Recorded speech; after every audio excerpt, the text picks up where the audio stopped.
Ladies and gentlemen, please welcome to the stage Mr. Nathaniel Leminski, Minister and Head of State Chancellery of North Rhine-Westphalia, and Heather Conley, President of GMF.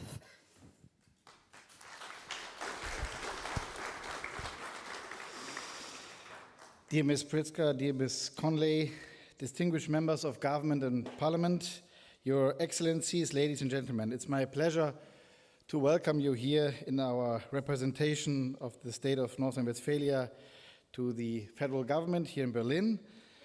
Our goal today is to start the conversation together with the GMF and all our guests on the eve of Ukraine Recovery Conference. I mean, few countries since World War II have experienced destruction on the level that Ukraine has for the past 2 years. Last week, the New York Times published the first comprehensive overview of how devastating this conflict has been so far. And the scale of destruction is shocking.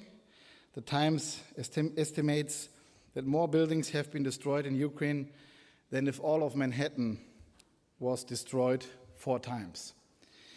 Vast stretches of Ukraine look like Berlin in May 1945. Nothing spared. Civilian buildings are attacked just as regularly as military installations. 106 hospitals, 109 churches, 708 schools. Each attack a clear and brutal violation of the Geneva Convention. It would be easy to despair. Yes, the challenge of reconstruction is huge, but we must begin as soon as possible. And this is my key word. We must begin as soon as possible. This is also true for this conference, as we are so delighted to have Ms. Pritzker here. So I welcome you, Ms. Conley, to the stage as well.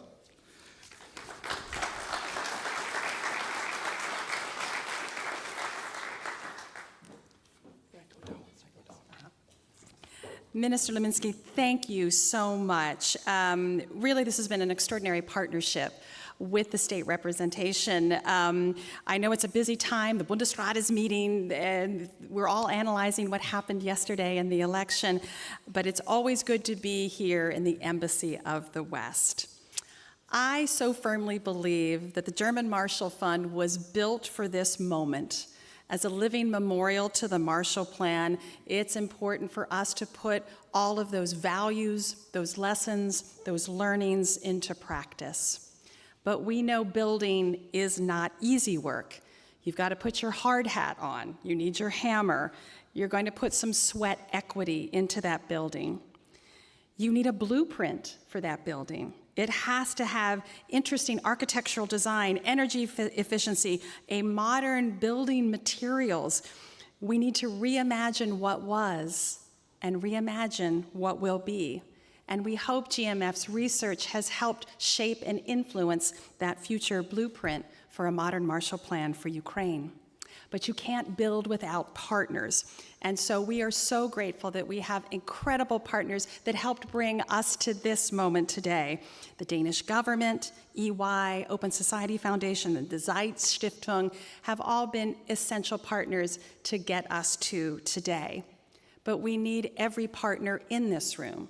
The private sector, civil society, government, at the federal or at the local level, we need all of you to help us build. And let's just take a moment to understand what we are building. We need to have the shared passion, vision, and mission. We are building hope. Hope that a better future lies ahead for Ukraine. We are building democracy that delivers at the local level. And so this is why I'm so glad we are all together and to bring up to the stage 2 special builders to GMF. The first, U.S. Special Representative for Ukraine's Recovery, Secretary Penny Pritzker.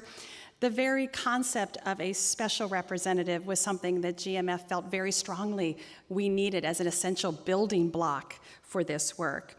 And of course, our colleague, Thomas Klein-Bruckhoff, Guido Goldman Distinguished Fellow, has been an intellectual builder of the research that we have presented today.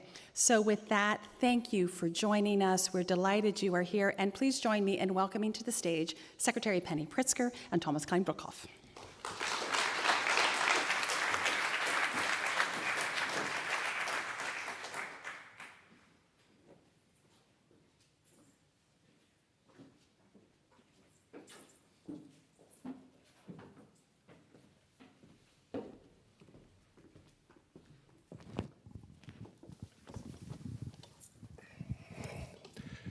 So, Penny Pritzker, Yes. thank you for being here. I know you have a heavy schedule, including this afternoon. For you, the conference starts this afternoon, so let's get right to it. Thank you, Thomas. And given that we have little time, why don't you give us the one thing that you want people, Ukrainians, Europeans, Americans, to take away from this conference?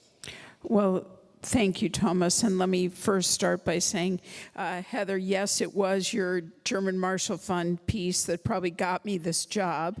I'm not sure whether to thank you or to strangle you, but I think the role is extremely important. And I do want to express my appreciation, first of all, to Germany for hosting the conference, and to the German Marshall Fund for hosting this event. And Thomas, to you for your persistence and your optimism and your leadership. Your reports on designing Ukraine's economic recovery, I view as required reading. So thank you very much for that. What's the one message to pull out? And I'll be serious for a minute here. Ukraine has a window of opportunity to transform its economy and reorient Ukraine on a path towards integrating into the EU and to NATO. But the collective investment that all of us have made, whether it's nonprofits, it's the donor countries, the donor companies, the private sector in a for-profit capacity, all of that effort, all of the collective commitment sitting in this room and in many parts of the world is predicated on good stewardship of those managing reconstruction. And the quality of the leadership in Kyiv has to reflect the integrity, the unity, and the democratic values that represent a true break from the post-Soviet past that Ukraine's desires, that Ukraine's people desire. So that's the one thing I think we should take away from this conference.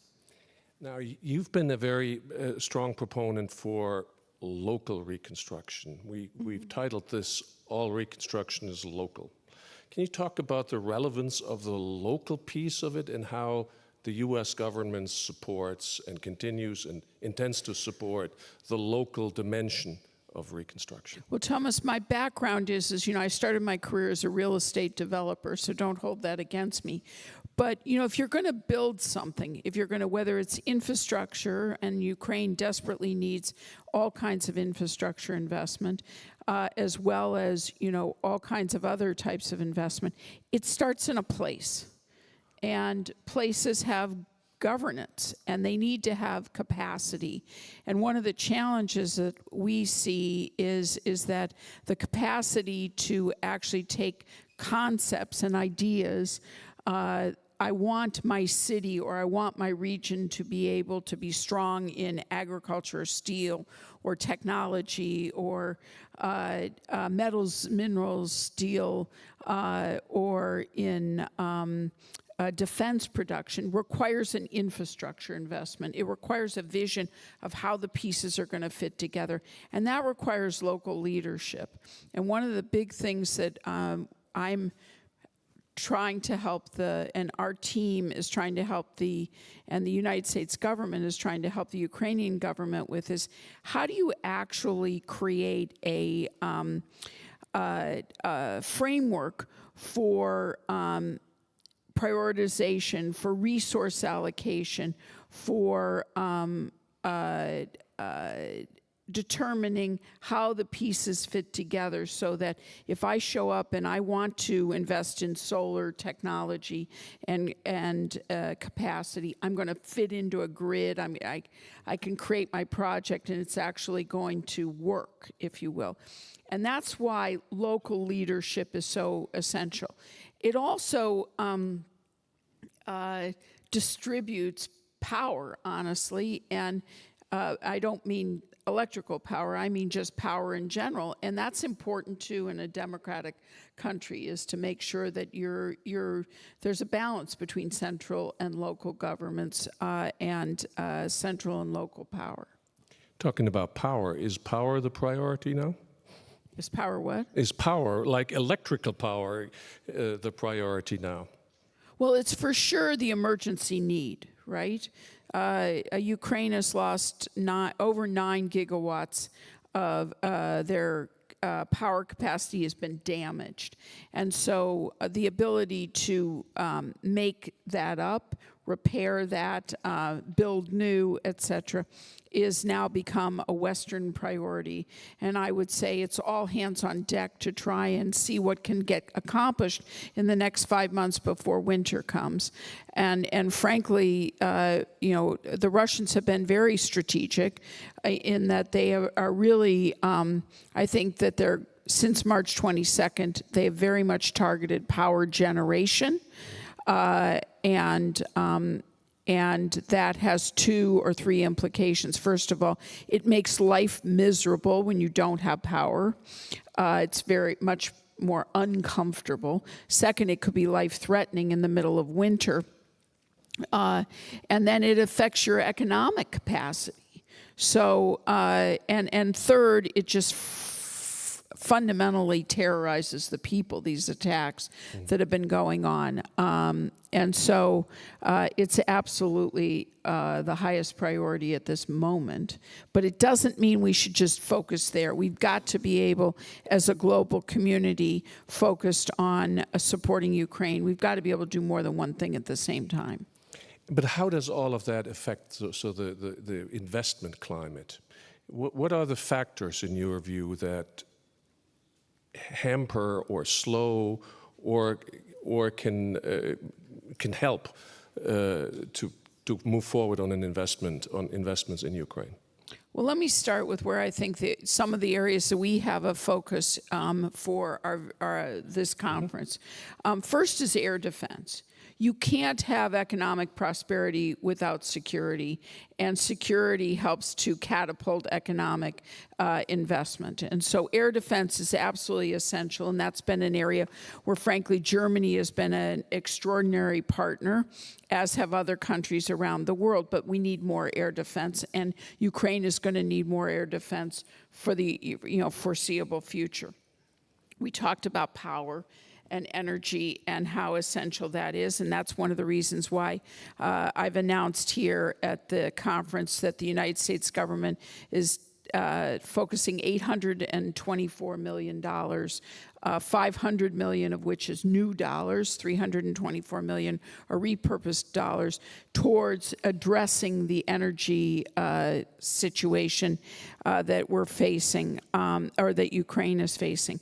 Then this project preparation framework is essential. There's really 2 issues as I see it there, and you hear this over and over again. First of all, you need a cross-ministry planning capability to prioritize projects, and as I said, align resources, ensure transparency. But the second problem you hear about, which is kind of amazing, is there aren't enough bankable projects. And what people are saying is, the feasibility needs to be clear. The engineering needs to be clear. The study of, and where am I going to get the support that I need in order, if I'm going to build out my port facility, I need roads, I need electricity, I need communications. Is all that going to work? If I'm going to expand my bottling plant, or if I'm going to, whatever investment I'm going to make, where's the support infrastructure going to come? And that needs to be really obvious. And the Ukrainians recognize they need that kind of support. Another issue is that, we talk about regularly is reform. They need to keep building on the momentum of reform. We've had 15 major reforms so far. We applaud all the progress. It needs to keep going, not just passing laws, but actually implementing. And the people who are running those organizations need to be, committed, and fundamentally, this is a tough slog of a culture change of a country, and reforms is kind of a code word for it, but it's essential in order for the flywheel of the economy to run. we also need risk management tools. Companies are not going to invest unless that they can get insurance, that they can, and so we'll be announcing some expansion of various risk management tools throughout the conference. And then finally, you need the private sector helping in two. Of course you want the private sector to invest, but prior to investment, the private sector has a lot to offer in terms of what is needed and how to organize, how to be most efficient. And so that's one of the reasons that we have created the Business Advisory Council to advise both the MDCP and to advise the recovery conferences. One last question. Sure. What, in the experience as a special representative, has been to you the most powerful moment that you have experienced so far? And is there any advice you could give to any future rep? Yeah, well, the first thing I would say in answering to that is the thing that's moved me has really been some of the personal interactions that I've had, whether it's in Kyiv going to Esper Bionics and meeting Oliana Pozniakova, who is lost her hand and is, today is a very successful lead engineer at the company, but is using a prosthetic. Or it's meeting the women refugees in Romania who desperately want to bring their children home and be back at home. They're looking for security and they're looking for the ability to make sure that they can support their families. Or it's, going to the Coca-Cola bottling plant and meeting the workers who whose plant got got damaged, and they basically took back the territory and then were able to repair the plant. And today, that plant is the largest bottling plant for Coca-Cola in Europe. And so, to me, my advice to a future special rep or to anyone who's involved, it's personal. And it's hard not to be taken in by the people of Ukraine. They're so committed to the desire to have a Western-oriented country, democratic country that's part of the EU. And that carries you through when sometimes the work is hard or frustrating. Secretary Pritzker, I think you've shown to us how much you can do in 15 minutes and how much content you can press into 15 minutes. We're enormously grateful to have had you here. We need to get you off to the donor coordination meeting. Thank you for having been here. And before you leave, I need to announce to the stage Maxim Sviritsenko, who is from the Ukrainian Student League, who will take a look at our topic from a position of his generation. He will have a little TED Talk, and he's going to be the only person in this whole conference who is going to have the opportunity of a TED Talk. Excellent. Thomas, thank you. Thank you. Good luck this afternoon.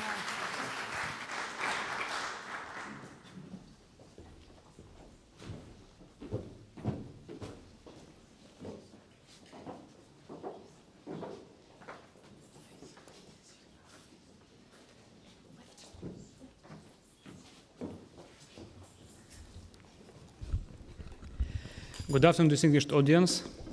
Thank you, Thomas, for announcing me. It's a great honor for me to be here and to address you today.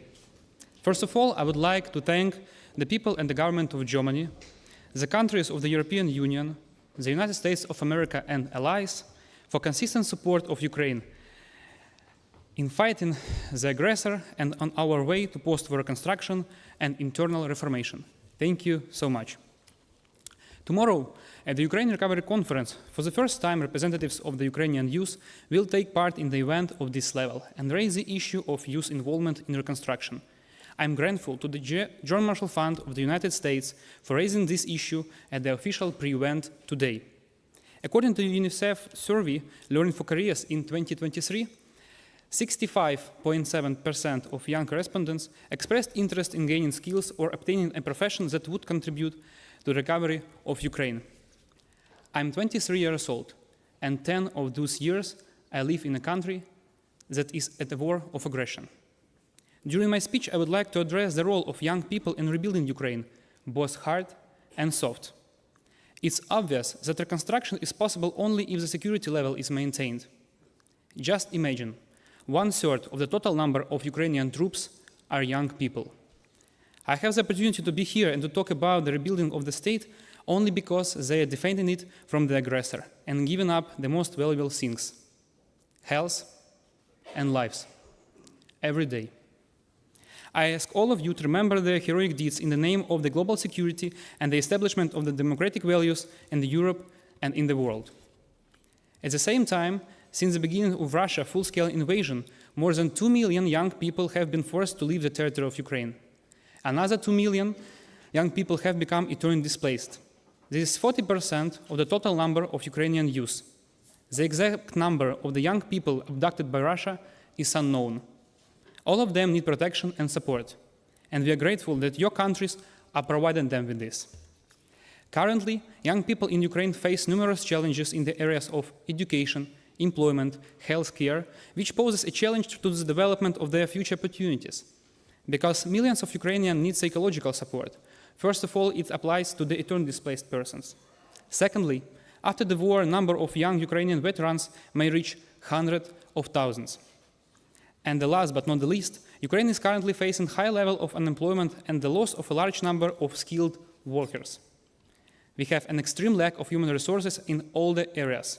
According to the Ministry of Economy of Ukraine, if the economic recovery of Ukraine started today, we would face a deficit of more than 5 million workers. It's important to mention the European integration and Euro-Atlantic vector of Ukraine development.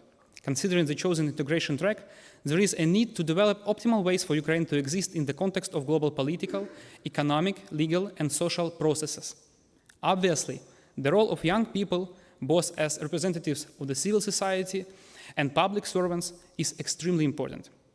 As young people are highly mobilized and educated, it's important that they have the opportunity to express themselves and to be listened to in all negotiations.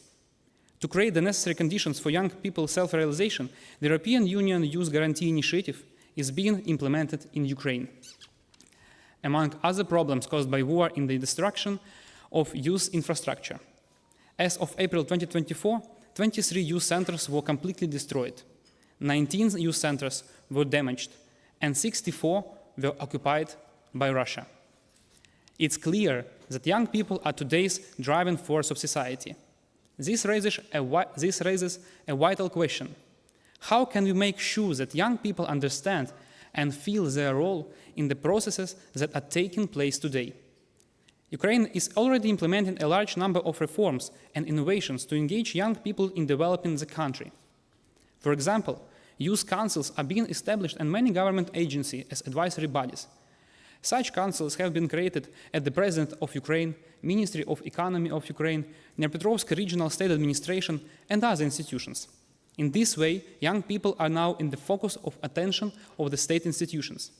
Young people are not just the future of the state, they are its present. And today's task for Ukraine is also to provide safe and favorable conditions for young people to stay in the country and have prospects for development. I'm also the chairman of the Congress of the biggest students' organization in Ukraine, Ukrainian Students' League. With the support of the German Marshall Fund of the US and the government of Canada, jointly with the Ministry of Youth and Sports of Ukraine, we implement the national program Personal and Professional Development of Young People called State Builder to increase youth participation and the processes of reforming and rebuilding the state. The goal of this national program is to develop responsible leadership to increase the level of civic engagement of young people. Thousands of people have participated in our forums, courses, and side events. The best graduates from this program are offered internships with the possibility of further employment in the government and business. So, you see that young people are joining the soft recovery and are already forming the professional human resources reserve for the state. As an advisor to the chairman of the Dnipropetrovsk Regional State Administration, I would like to express our deepest gratitude to North Rhine-Westphalia for your consistent support of our region and providing a huge number of help to the people who live in our region. Since the beginning of the war in 2014, Dnipropetrovsk region has hosted almost 500,000 of internally displaced persons. This is a huge additional pressure on the social, utility, and healthcare sectors of the region. The issue of providing these people with housing is also an acute problem.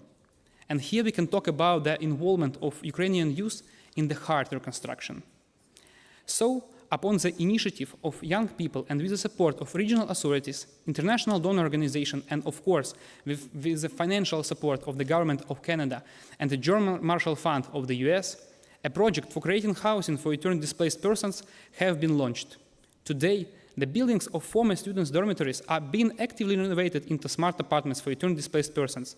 Due to this project, 25 smart apartments have already been created. Thank you so much.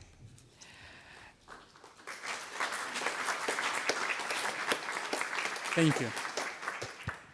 Another example of hard reconstruction initiated by young people is the national program Restore UA.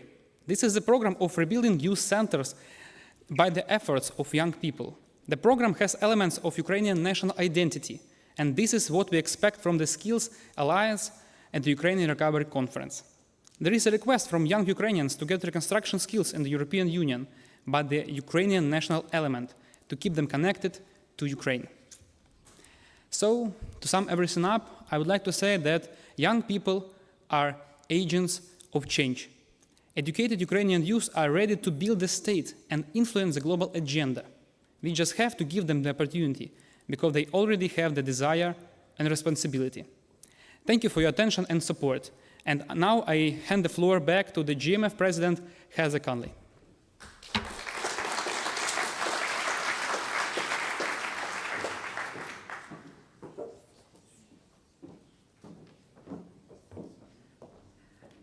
Well, when I said there were a lot of builders in the room, we are excited about Maxime and the wonderful work he's doing to have the next generation in Ukraine be essential builders. I'd love to invite our panel participants to go ahead and come up here to the panel. Minister, please come on up. And we will have a conversation digging a little deeper into the drivers of local construction. So just come on up here and grab your notes, and not to worry. Wonderful, thank you. So let me begin to introduce our wonderful panel here, and then we're going to roll up our sleeves and get into the conversation.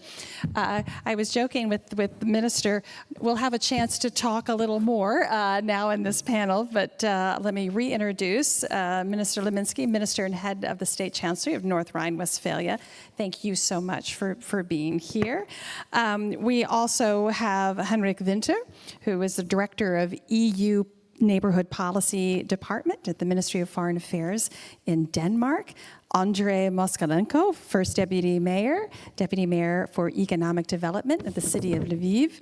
And last but not least, we have Mark Simikowski, Deputy Assistant Administrator, Bureau of Europe and Eurasia at USAID.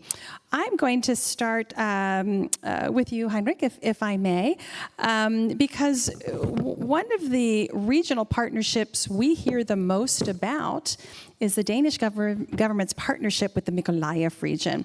So I'd just love to, maybe you can help briefly explain the partnership, but most importantly, how did the government select the Mykolaiv region? What was powerful to you?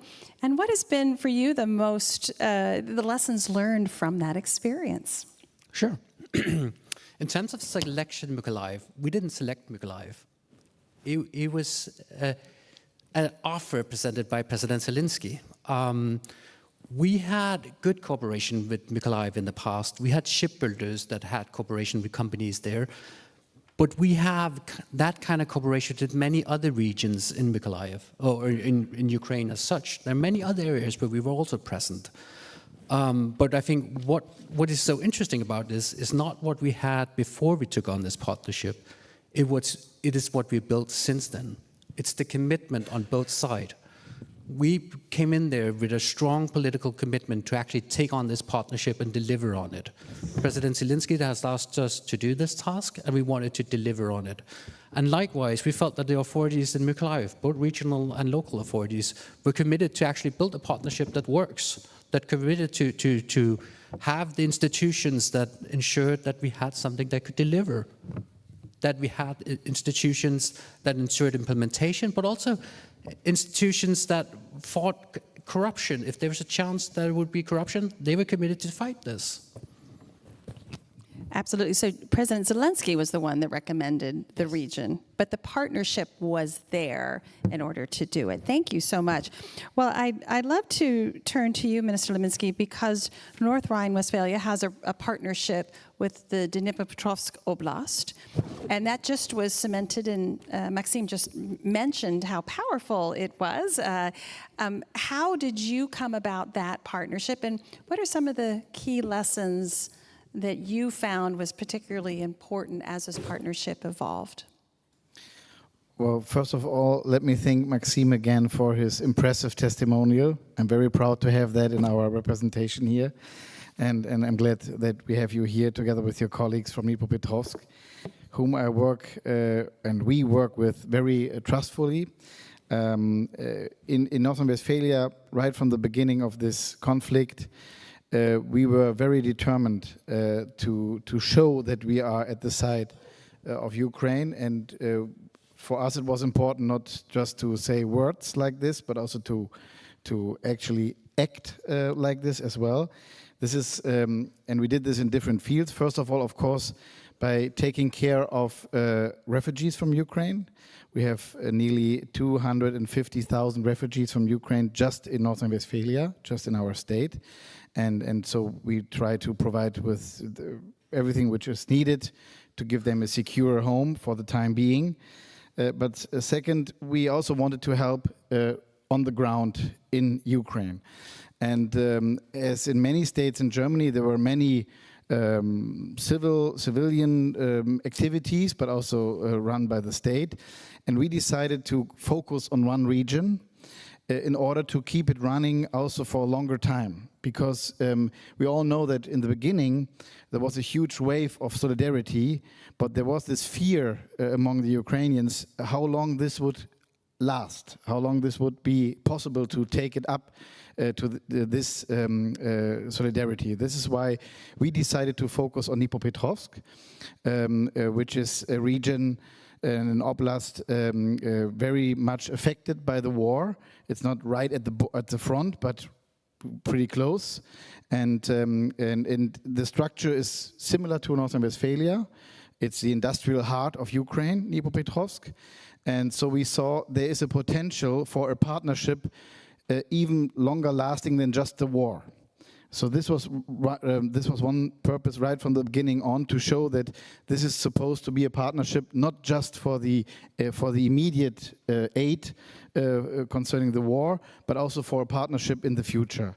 And for the time being, or for the first moment, of course, we focus on acute direct aid, which means things like hospital beds, power generators, municipal vehicles, things like that, but also laptops for the children to be taught at home as well.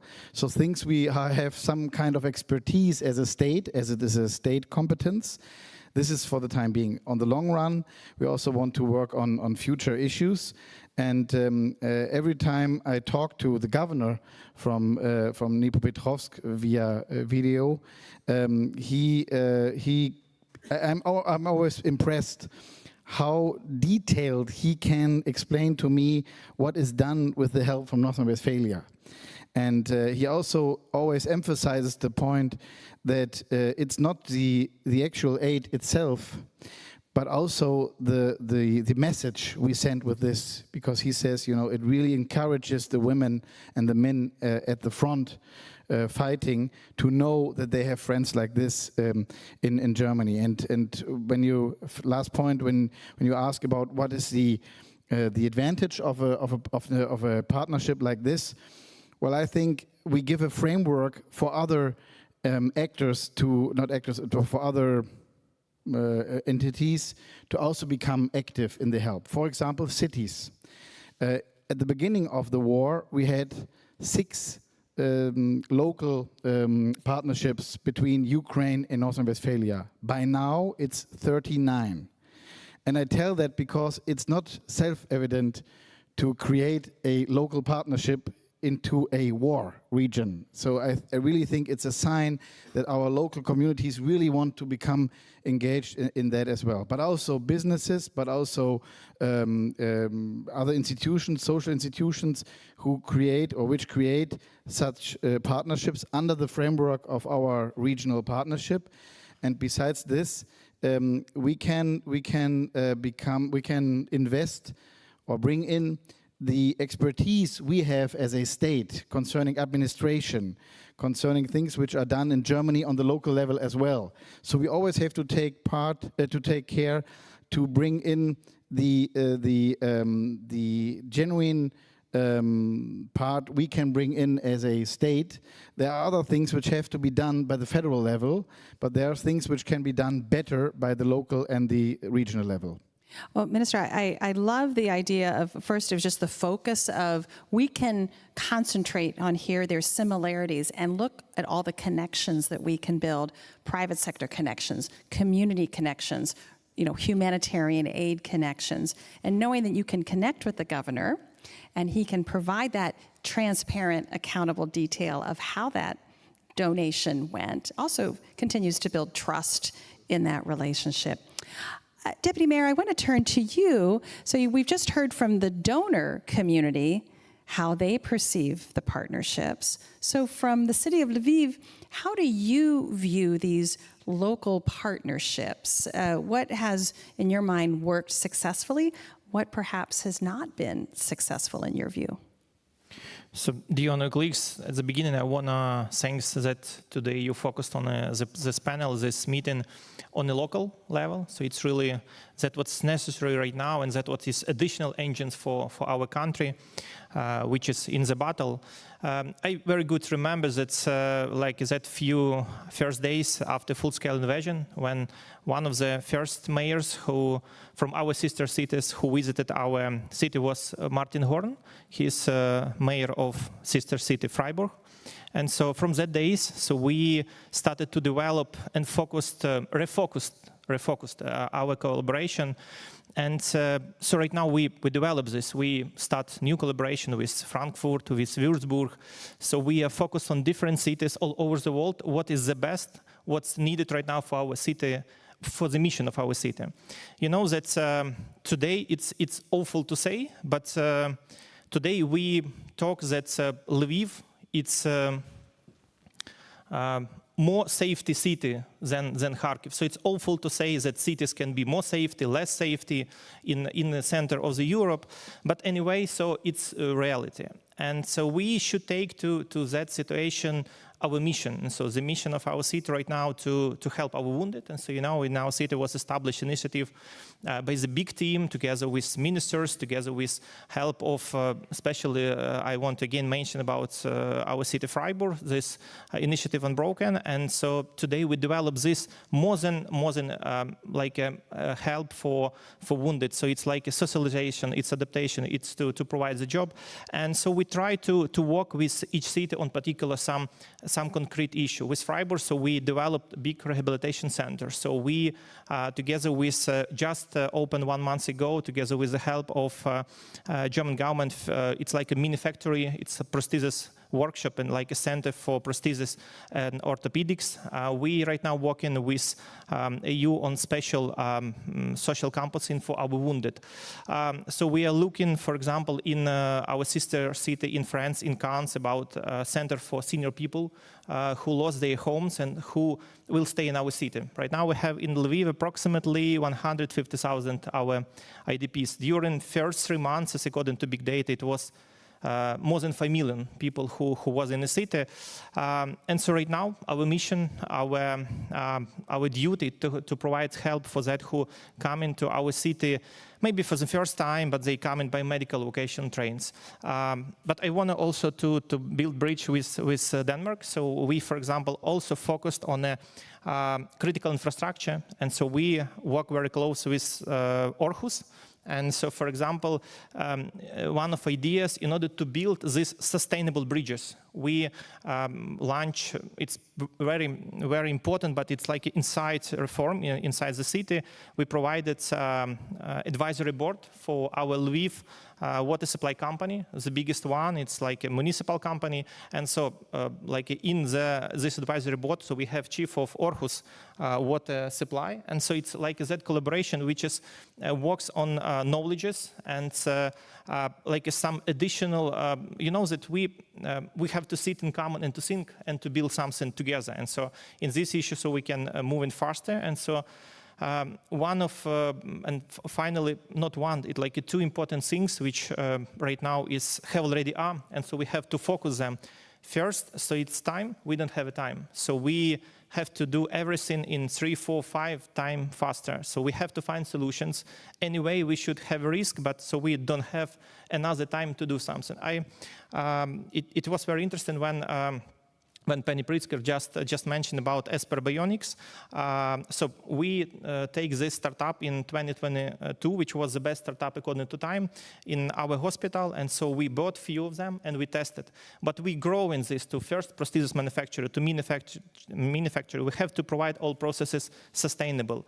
And today, like this innovation, so I suppose maybe we, right now, that country which have the shortest time between innovation and implementation, because it's not only about healthcare, it's also about defense tech, it's about agri-food, it's about another issues. And so the collaboration on cities level, so it's maybe one of the most efficient, which have already worked. Thank you so much. And Mark, I want to turn back to you and the donor community again. How is USAID thinking about recovery at the local level?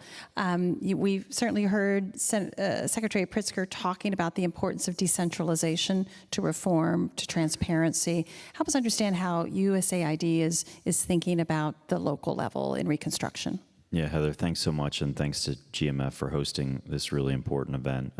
It's a real pleasure to be here and see, first, the way the German government has structured the URC has been very purposeful and has also taken some of the lessons learned from previous URCs over the last 2 years. And from the beginning, I think they had a strategic direction of engaging the private sector, enabling decentralization, local communities, civil society, also creating more capacity for Ukrainian workers, and upskilling has been a huge theme. And then again, inclusivity and gender. So those 4 themes really are compasses for our own engagement.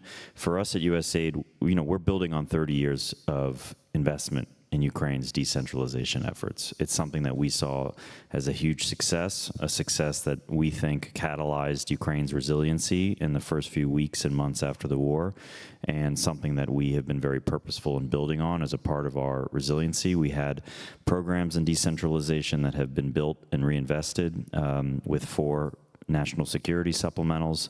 Everything we're doing on economic resiliency, on support to the agriculture sector, support to infrastructure, support to economic resiliency, has all been focused on tapping into the strength and power of local communities and local players and local government as well. Nothing that we do in Ukraine does not have a local lens attached to it. And that started, of course, with humanitarian assistance in the first few months of the war, where we literally were seeking to be responsive to the most granular local needs on the ground.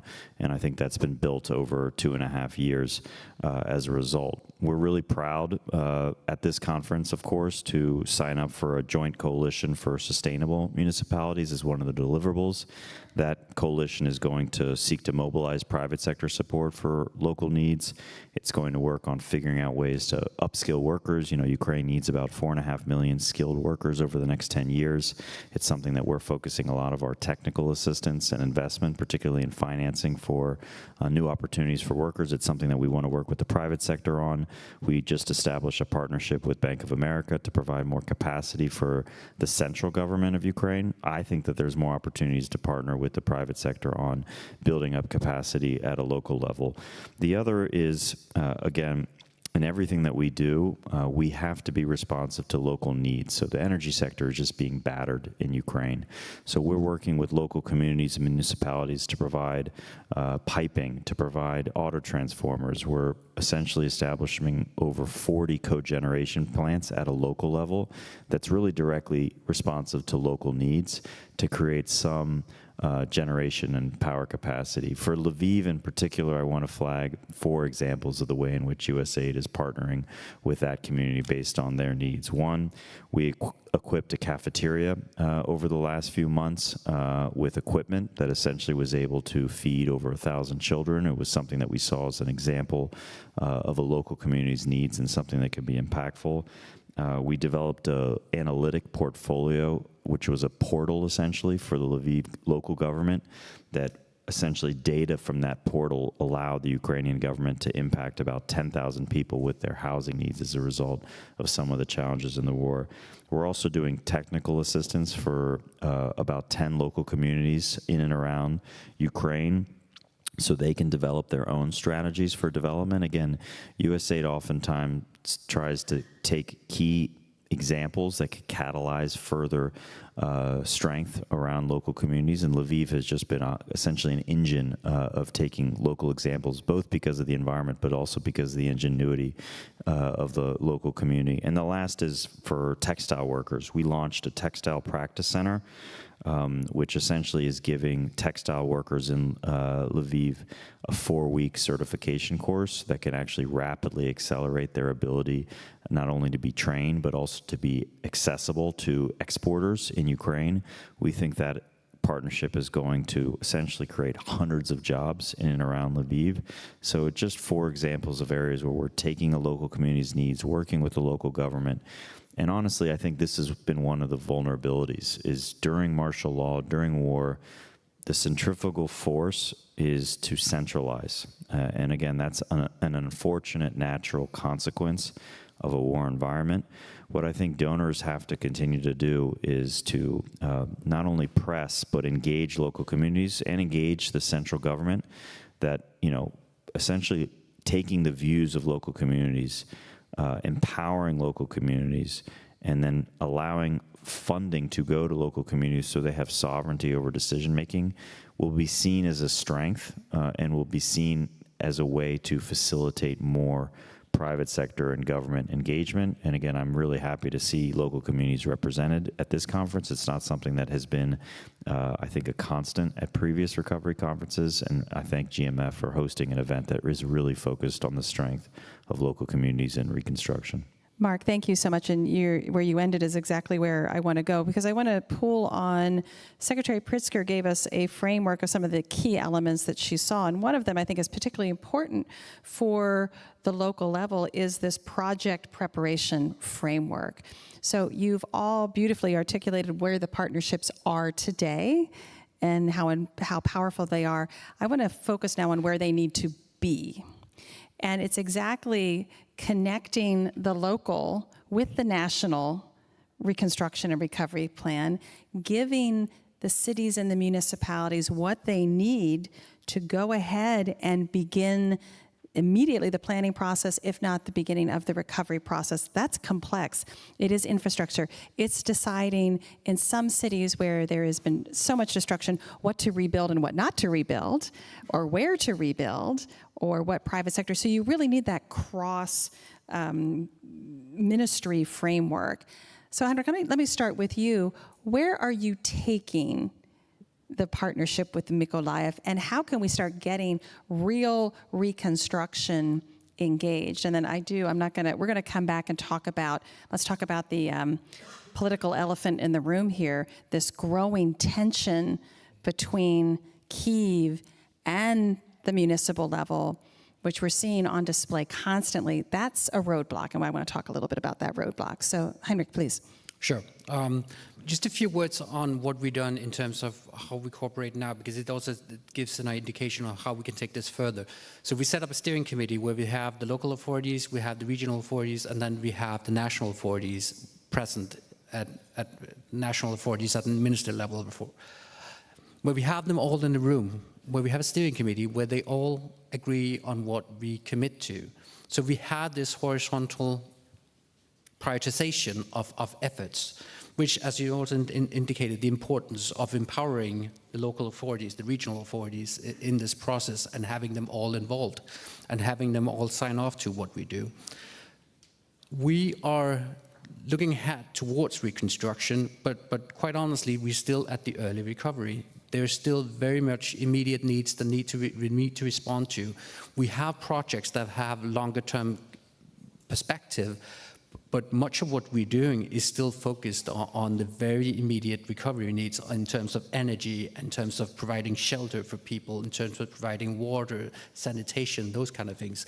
But we are, in the sense that we're looking ahead, so we're also involved in master planning for some of these areas, for water sanitation for Mykolaiv city, so that we can build a framework to take this further. Thank you, Henrik. Minister Limbes, let me ask you sort of where you've outlined a really extraordinary connectivity. Where do you want to take this partnership? Where does North Rhine-Westphalia want to take this partnership? Let me shortly pick up your question about decentralization and the tension between the central government and the municipal level. When I was in Ukraine in April last year, I could experience that on my own. We were traveling around Kiev. We always met the mayor and, of course, also the people from the military administration. And, of course, to the international guests, they showed harmony. But when you take your time to talk longer and also meet other people as well, you can see that, of course, there's a tension. And as you put it, we have to talk about that, because for a sustainable recovery, and especially when we talk about membership to the European Union in the future, this is a key thing we have to aim. And we have to make it clear in every conversation. So that's what we do in all the conversation with the administration in Kiev, but at the same time, of course, we have to take into account that they are at war right now. So there is a need for central administration, at least when it comes to security issues. But we have to be open to that discussion, always to push the button for that as well. And I think the most effective way to do it is to enable capacities on the local and regional level. As soon as there are institutions being active on their own, not being dependent on the money or the help from Kiev, we will have a decentralization automatically in some way. And so that's why we really take care of that issue. Concerning the future of our partnership, we focus on those issues. We can actually work together on the same level, with all respect to our partners there. But we have to be aware, as my colleague said, that right now we are at war. To give you an example, I remember we organized one of the first recovery conferences in Germany in April 2023 in our regional parliament. The ambassador back then came and he said, now we want to come from help to business.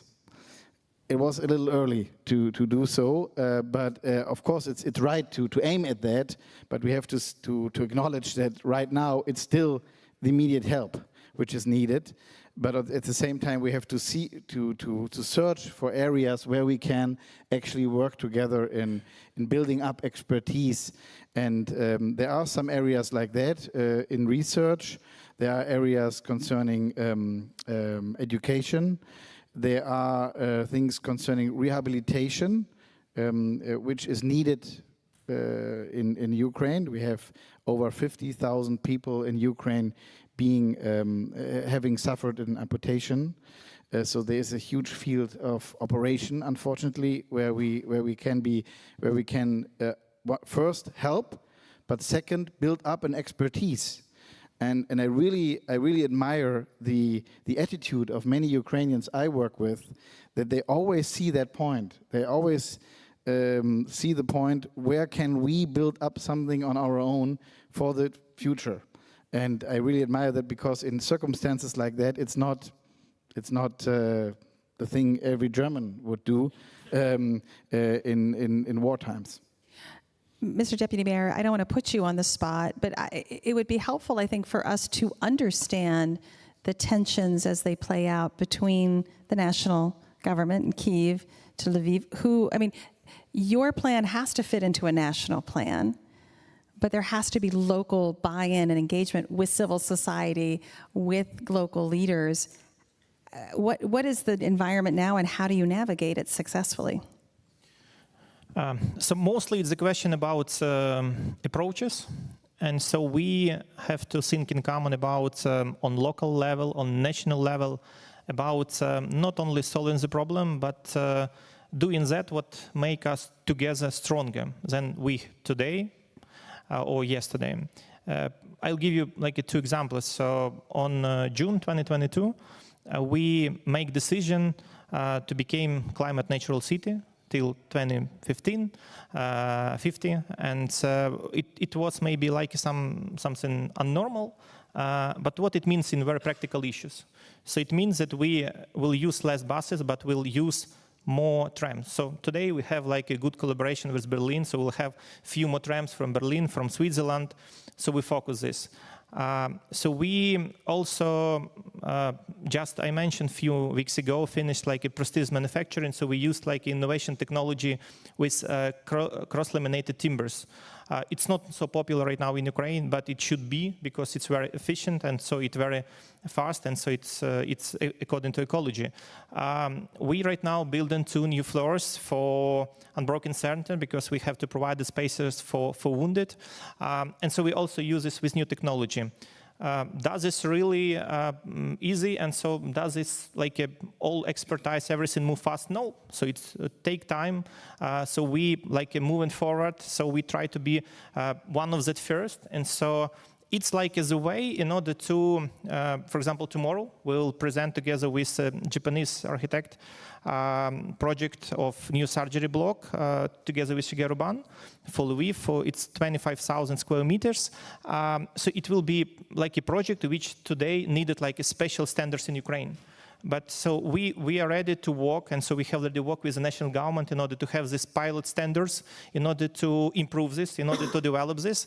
And so we need to find like this common dots, not to solve something, like I mentioned at the beginning, but to give new push, in order that somebody say, okay, it's already done. So it's already done in Ukraine, so it will be faster to do this in this city, in this city, in this city. And for example, at the end of this month, we'll have big urban forum in our city. So we'll expect to have mayors from our sister cities, from sister cities, not only our sister cities. So our opinion is that each Ukrainian city, doesn't matter which side, should have few and as much as it should be a lot sister cities all over the world, in Germany, in Poland, in France, all over the world. And in order to build, not only exchange these knowledges, but to have this common thinking in order to give each other that what's really right now needed. And so it's also the platform where we'll exchange, okay, how to do this faster, how to do, it's quite important to do that, what becomes stronger, not only solving. Thank you. And Mark, I want to bring the audience into this conversation. So we're going to collect some questions and come back to the panel.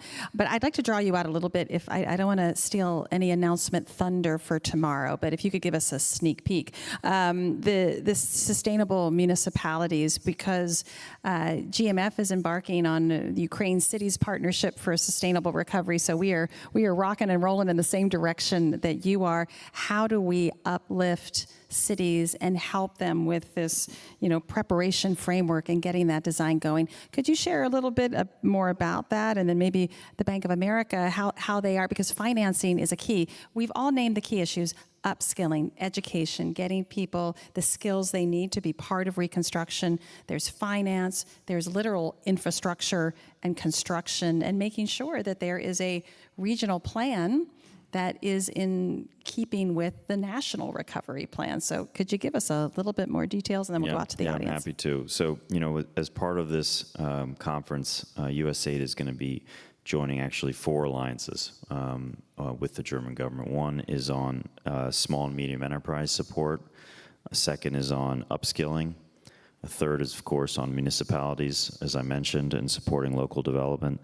And the last is on inclusive gender and making sure that gender is included in response and recovery. So those kind of alliances are going to create opportunities to engage with the private sector, to engage with NGOs, to see how we can really use those frameworks to hone our work. And again, part of the benefit I've found over the last 2.5 years is there's an incredible open door to the private sector and those that are working in the think tank community, NGOs, to engage the U.S. government, to learn how they can partner more with what we're doing. And I've also discovered we have no monopoly of wisdom over the last 2.5 years. We are eager to hear from all of you over what your ideas are for where we can do better, where we can engage more, and where the work and the resources that the U.S. government has can enable some of the work that you're doing. Specifically on municipalities, I think we have to focus on upskilling, and has to be done at a local level. Deputy Administrator Coleman is flying in tomorrow. She's actually going to be focused very specifically on how we can, with our development assistance, finance some upskilling. How can we bolster some of the partnership that we've had with private sector companies? So far, we've had some high-profile capacity building, like Bank of America with the central government. Where are the private sector companies that can provide some capacity at a local level that we can partner with and highlight?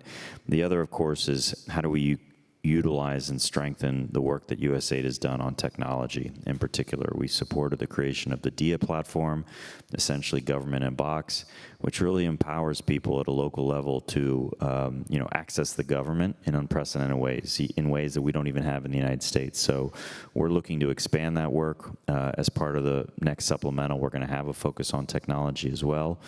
The other, of course, is just private and public sector partnership, and this is something that's going to be a constant theme over the next few days and weeks after.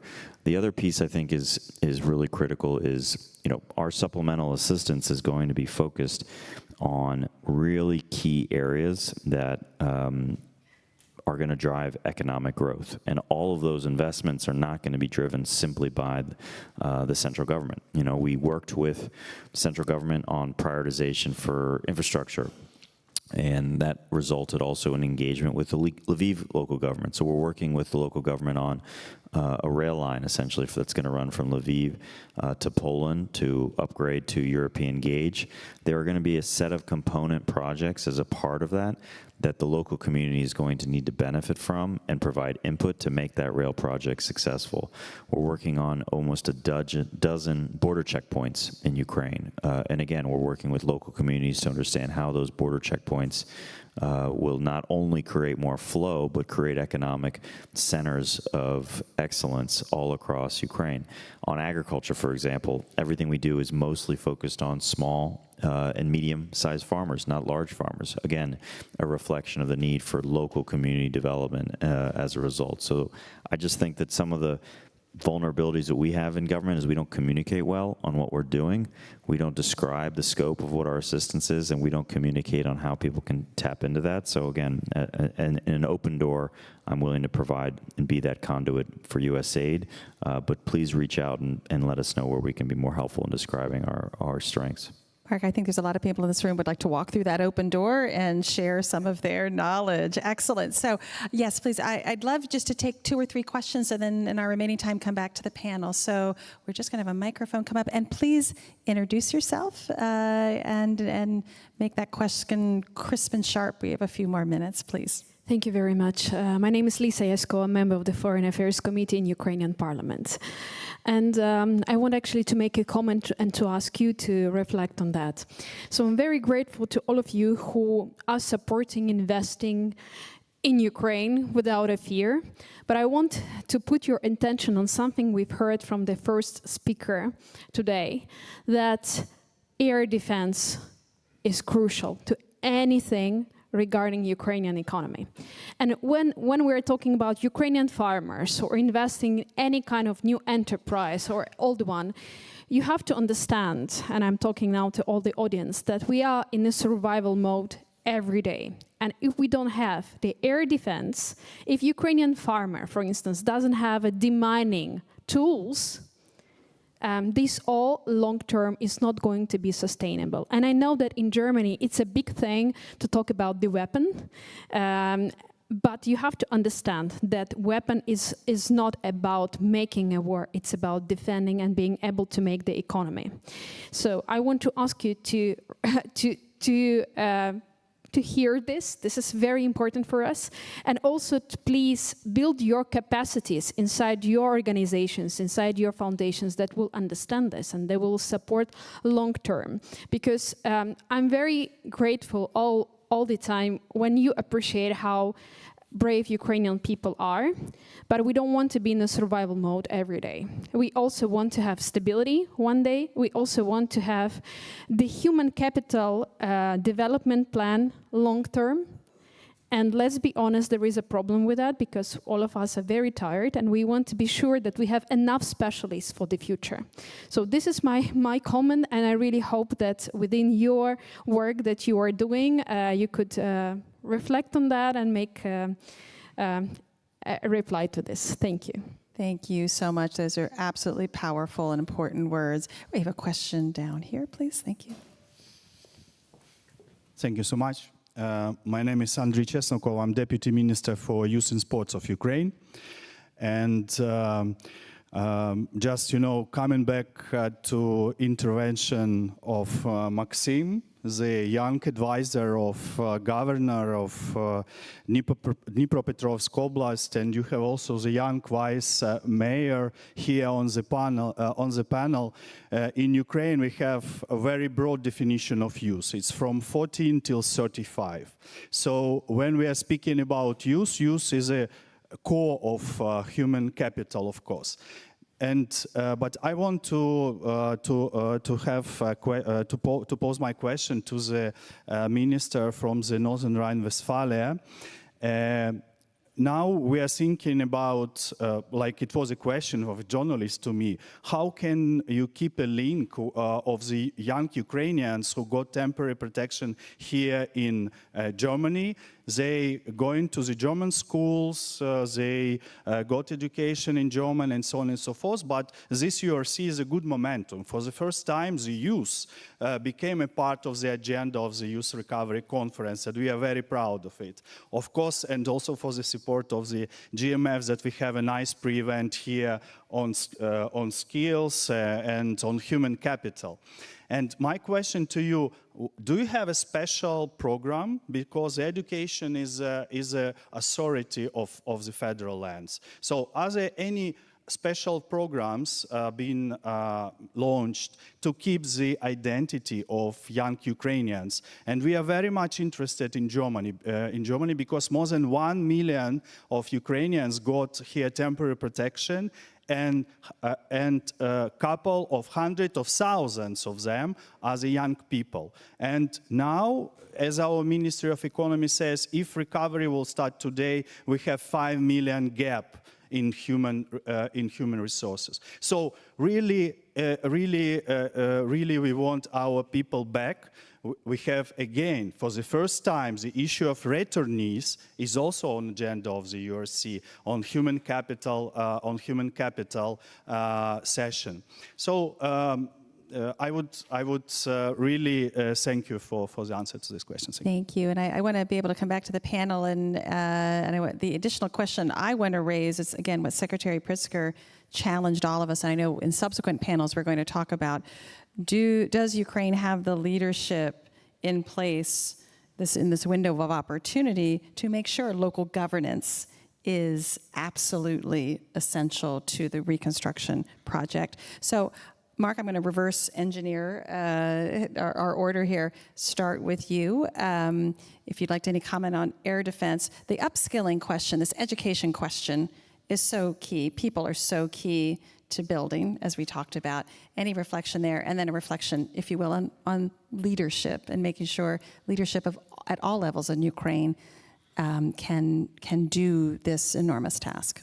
Yeah, I'll just start with the air defense, even though it's an agency that is responsible for where I used to work at the Pentagon. It has been a constant theme in 2.5 years is how can the United States, with our partners, continue to accelerate the need for air defense. It is in every conversation at the White House, and again, some of it is a problem of capacity, not political will, but we need to continue to press on the capacity challenge to give Ukraine the air defense it needs, and honestly, we are advocating as all of our USG partners on working to find ways to fill this gap, because you're right, economic resiliency, societal resiliency, none of it can be sustained without air defense. It's a very simple issue, so we have to continue to do more on that front. On leadership, this is a leadership transition right now in Ukraine. It's one that's coloring this conference. And I think the Ukrainian government's decision-making on who replaces some of the individuals that have moved on will be a determinant over the prioritization of how they see local recovery and the role of local communities in Ukraine's recovery. And I think that's going to be something that it's up to the Ukrainian government to decide who leads in those areas.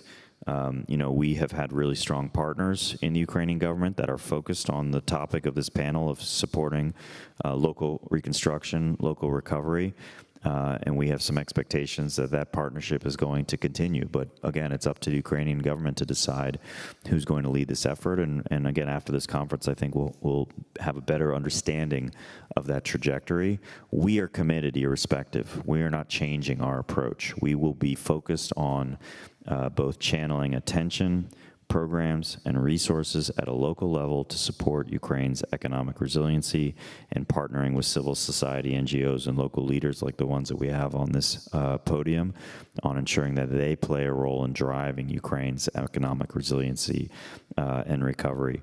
The other, of course, is what can we do with the private sector to accelerate that? And that's really, I think, the theme of this conference, but also it's one of the main vulnerabilities that I've seen over the last 2.5 years, both because of the investment climate, both because of the still latent challenge of reform. The private sector remains hesitant. So how can we change that hesitancy? Partly, it's up to the United States to work with Ukraine on building capacity for reform.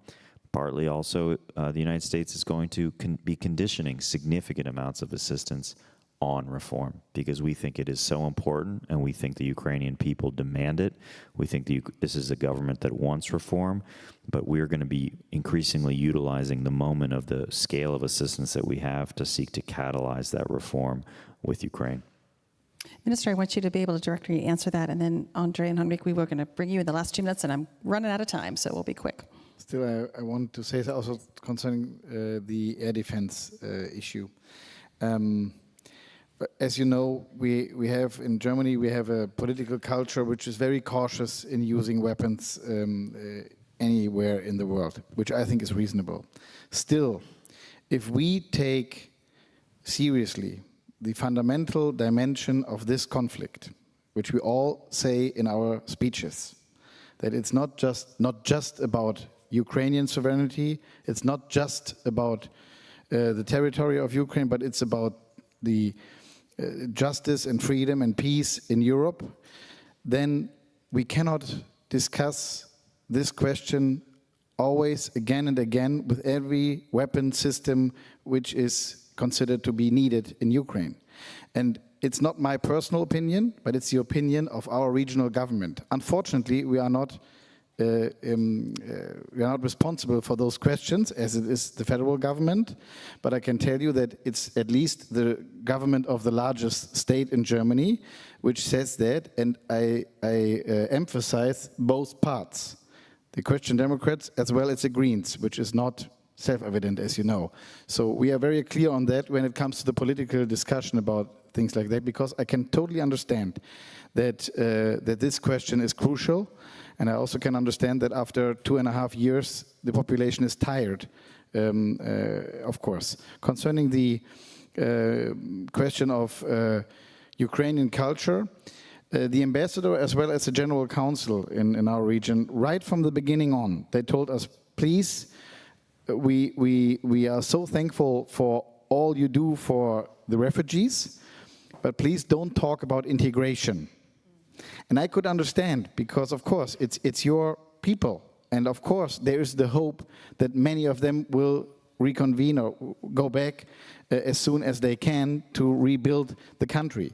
That's why we always emphasize that we give them a secure home for the time being, as long as it is needed, as long as they wish it. And when it comes to securing the Ukrainian culture for that period of time, we have several initiatives doing that, especially by the civil society. We have many cultural centers, which we of course support from the state as well as from the local authorities. But there are, for example, events like a Ukrainian film festival in Cologne with 500 people in May, just 2 weeks ago. There are dance festivals of Ukrainian dancers. There are literature days about Ukrainian literature, and we always support that, because for them, of course, it's celebrating and keeping their culture. And again, this is part, to me, it's a natural consequence if we take seriously that Russia does not does not just want to destroy the territory and the state, but also Ukrainian culture. And if you take that seriously, we also have to support that as well. Thank you. And just very briefly, Andre, and then Henrik. So I also want to support that what Lisa has mentioned about air defense, because so right now it's like the same like Air Force, because there are villages and cities where even the siren and alarm doesn't help, because Russian missiles flying faster than it can be. So it's like the surface fires, and so it's really, we should talk on all levels. We should every time remind about this, because it's every time about lives of our Ukrainians. And connecting to that, what Deputy Minister mentioned, responsible for youth, next year Lviv will be European Youth Capital, but this title shared to all Ukrainian cities. And so in this issue, so right now it's very important that what we talk today about economy, about upskilling.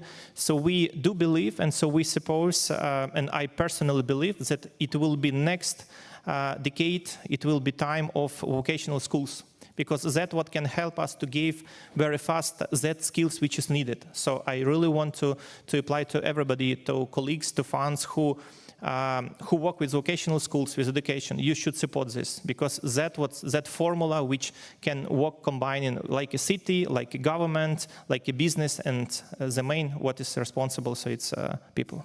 Fantastic, a great idea. Henrik, I'm going to give you the last word. Thank you very much. On the question of air defense, I just wanted to say something here, because it provoked the thought in me. Taking back 2 years ago, when we started, or when the war, full-scale invasion was there, initiated, I thought we were facing a phased approach to this, where we were focusing very much on delivering for Ukraine's military needs and humanitarian needs at first. Then there would be a piece, we would focus on recovery, early recovery, and then 10-year perspective, reconstruction. Sitting here, we're now at an understanding that these are parallel tracks. We need to do all, to some extent, at once. And I think this is very reflective of where we are right now. We have the conference here now, where we're talking about reconstruction and recovery at the same time. We have Danish companies here that are present. We provided investment schemes for them. We provide guarantees for them, but they're also here because they do see a business case for them for investing in Ukraine. At the same time, we're procuring air defense. We have Ukrainian pilots training right now in our F-16s, and these F-16s will soon also be flying over Ukraine. And later this month, hopefully, we'll start opening negotiations on Ukraine's accession to the EU. These are parallel tracks that we need to pursue at the same time, but I think this is what we need to win the war and to secure Ukraine's future. Yeah, absolutely. It is an all of the above, all now approach, but that requires discipline, organization, leadership, all of the things that we've talked about today. Thank you so much. Remarkable work that's happening at the local level. More needs to be done. But with your warm applause, please thank our wonderful panelists for a great discussion.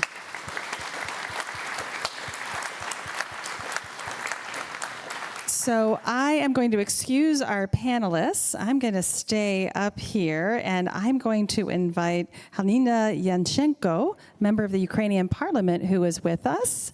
So wonderful to see you. Halina, in addition to being a member of the Ukrainian parliament, she serves as the secretary of the National Investment Council of Ukraine and also chairs the temporary special commission of the Rada on protecting investors' rights. So, Halina, we are so delighted you are here. And I also want to we know how hard it is for all of our Ukrainian colleagues to travel here to Berlin. The journey is difficult, it's long, it's exhausting. You have important work to do at home, so we're extremely grateful that you've made time for all of our Ukrainian partners who have made time. But may I ask the first question, and can you help us understand exactly what the National Investment Council does? And how can we in the private sector and local municipalities understand that? We would really enjoy hearing more about that. Yeah. Hello. Well, first of all, many thanks for inviting me to speak and share some ideas and thoughts. Indeed, it was a challenge to get here, 4 trains and 26 hours. And that was not the longest trip. I know that Office of Business Ombudsman of Ukraine have traveled for 36 hours. So it's actually very important that we have so many events, including side events, to discuss very important topics. And I also want to actually start with thanking Germany and all German colleagues who are present in here, because currently Germany is again a leading country in Europe, as it used to be for ages. And we are very thankful for leading the economical, political, but also military assistance to Ukraine. Now talking about National Investment Council in general, and generally my role in Ukrainian government, we have actually established a couple, so to say, councils or organizations to help to engage investments in Ukraine.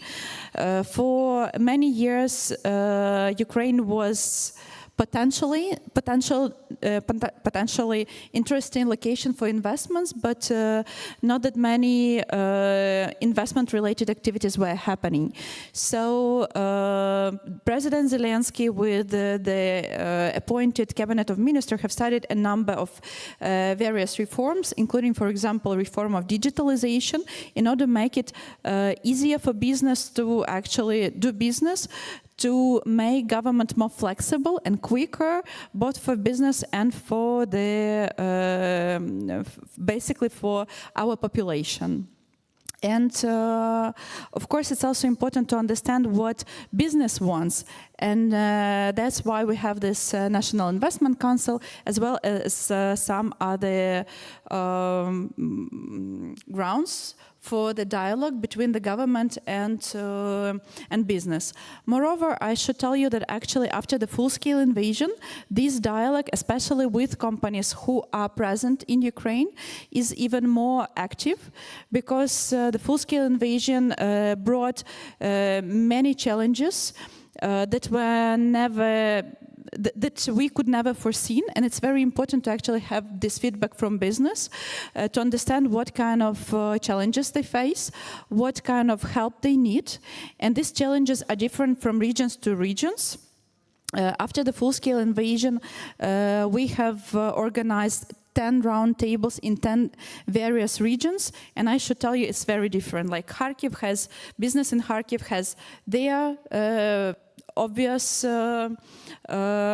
basically challenges. In Lviv, They have a number of their challenges, but they are very different from Kharkiv. Odessa and Chernihiv are also two different stories. So it's important to actually have this dialogue on one hand, and on another hand to have a high representation to actually communicate with governments of other countries, such as US government, German government, etc. Because you can also, or they can also do a lot in order to help both domestic and international investors. For example, the war risk insurance that was introduced last year, and some other financial and security or insurance kind of tools. I would love your reflection as I love the regional diversification, because that's exactly why to use Reconstruction as a local entity. Their needs are different, their experiences are different. So how are you plugging in, particularly now, we just, the announcement of the creation of the Business Advisory Council to the Donor Coordination Platform, is your investment council, will there be a linkage to that Business Advisory Council? You've got a lot of private sector actors with a lot of different needs. How do you channel that private sector energy? Well, that's a good question, but in my opinion, it's just important to establish. It's okay to establish various kind of places to communicate, because they also play different roles. For example, the advisory board at the presidency, this is a board which consists pure of representative of Ukrainian business, and it was created rather, how to explain, basically to communicate the needs related to law enforcement and rule of law.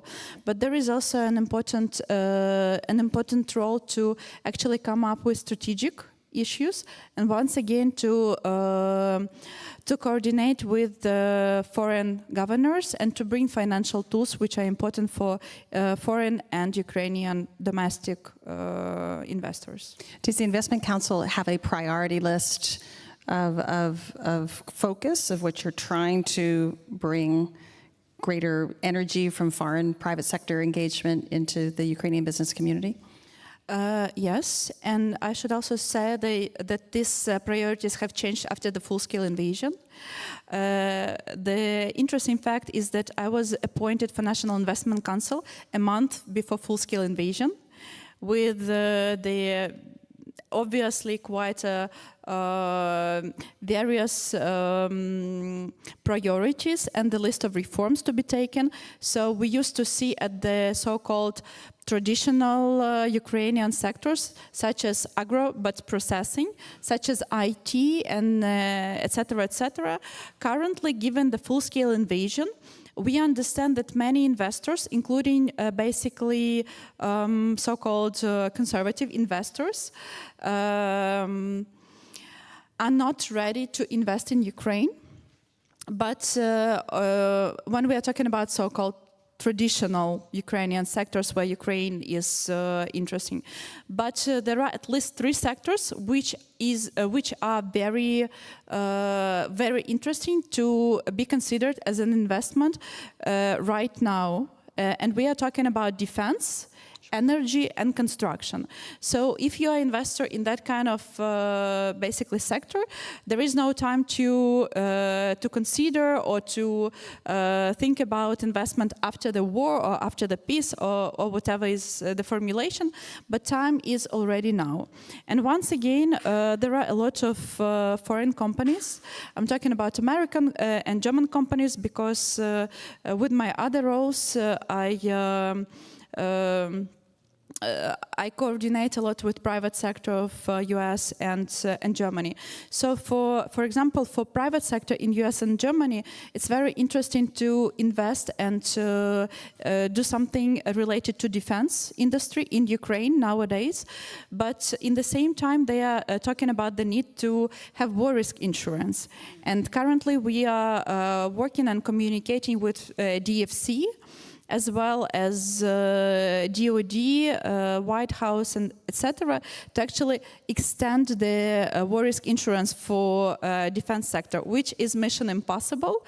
But once again, this is exactly why we need various kind of missions, various kind of people to discuss this kind of issues, to put together the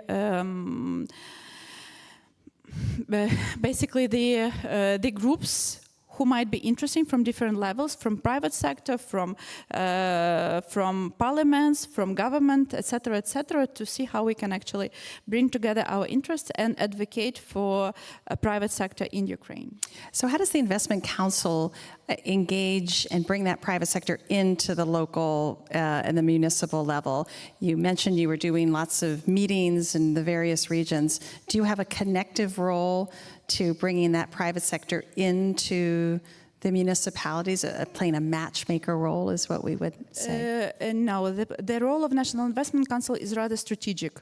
So to see what are the needs, the big needs, and how these needs can be matched. What should the parliament do, what should the government do, and how we can coordinate with our Western allies.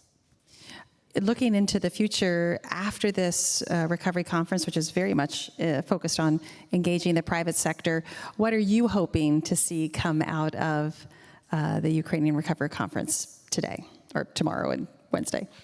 My big hope, and that is why I'm particularly happy that this URC is happening in German, and I'm very thankful for the invitation by German Marshall Fund. My big hope is that we will come up with the right and efficient strategy of recovery of Ukraine, because there might be different scenarios of recovery. There might be the most horrible scenario like Iraq, when basically Western allies will just withdraw right after the end of the military activities. There might be a scenario which is considered by some of the Ukrainian politicians is to actually invest the foreign assistance, if there will be foreign assistance, in reconstruction, like physical reconstruction, I mean bricks, rebuilding the homes and using the whole assistance for that. I believe it's important to actually reconstruct the homes, but if we will have no economics, there will be no need for the houses, because there will be no people. And this issue was already raised just, I don't know, half an hour ago.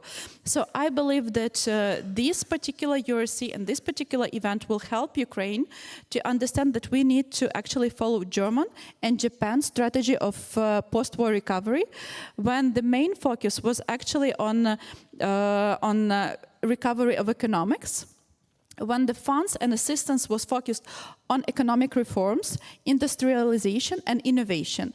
And that's what actually helped both Germany and Japan to become J7 members 80 years after the war, because the strategy, the post-war recovery strategy, was the right one: to engage in economics, to build strong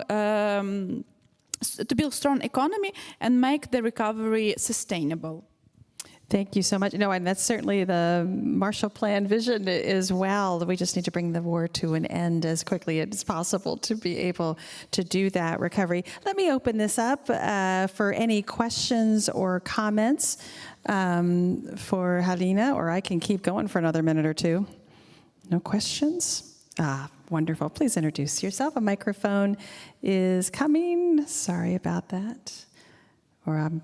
Thank you so much. Thank you. That's a quick microphone run. Well done. Absolutely. Thank you. My name is Svetlana Kalmits. I'm from Ukraine. I work for Pro Integrity Project, and my question to Halina would refer to public-private partnership. Yes, I know that you've been actively involved into developing this draft law, into promoting it, and as a citizen of Ukraine, obviously, and a person involved into reforms agenda, I would really like to see this law adopted. So my question to you would be, are there any perspectives? Are we going to have this law adopted? Are we planning to create this really transparent mechanisms of involving private money into reconstruction or not? And if yes, when, if you know the answer. Thank you. Many, many thanks for this question. That will be my favorite one because I am actually the first author of the reform of PPP. And so I've been working on that for 2 years because once again, I'm a big fan and I believe in private sector. I believe that private sector is always more efficient than the state. And given the level of damages that Russia causes to Ukraine, we won't be able to reconstruct and recover the country if we only work as a state or municipalities. We definitely need to engage more private sector, and that is why 2 years ago, also as one of the tasks of National Investment Council, we have developed the PPP reform. We have come up with some new approaches to make sure that paperwork for PPP can be done quicker.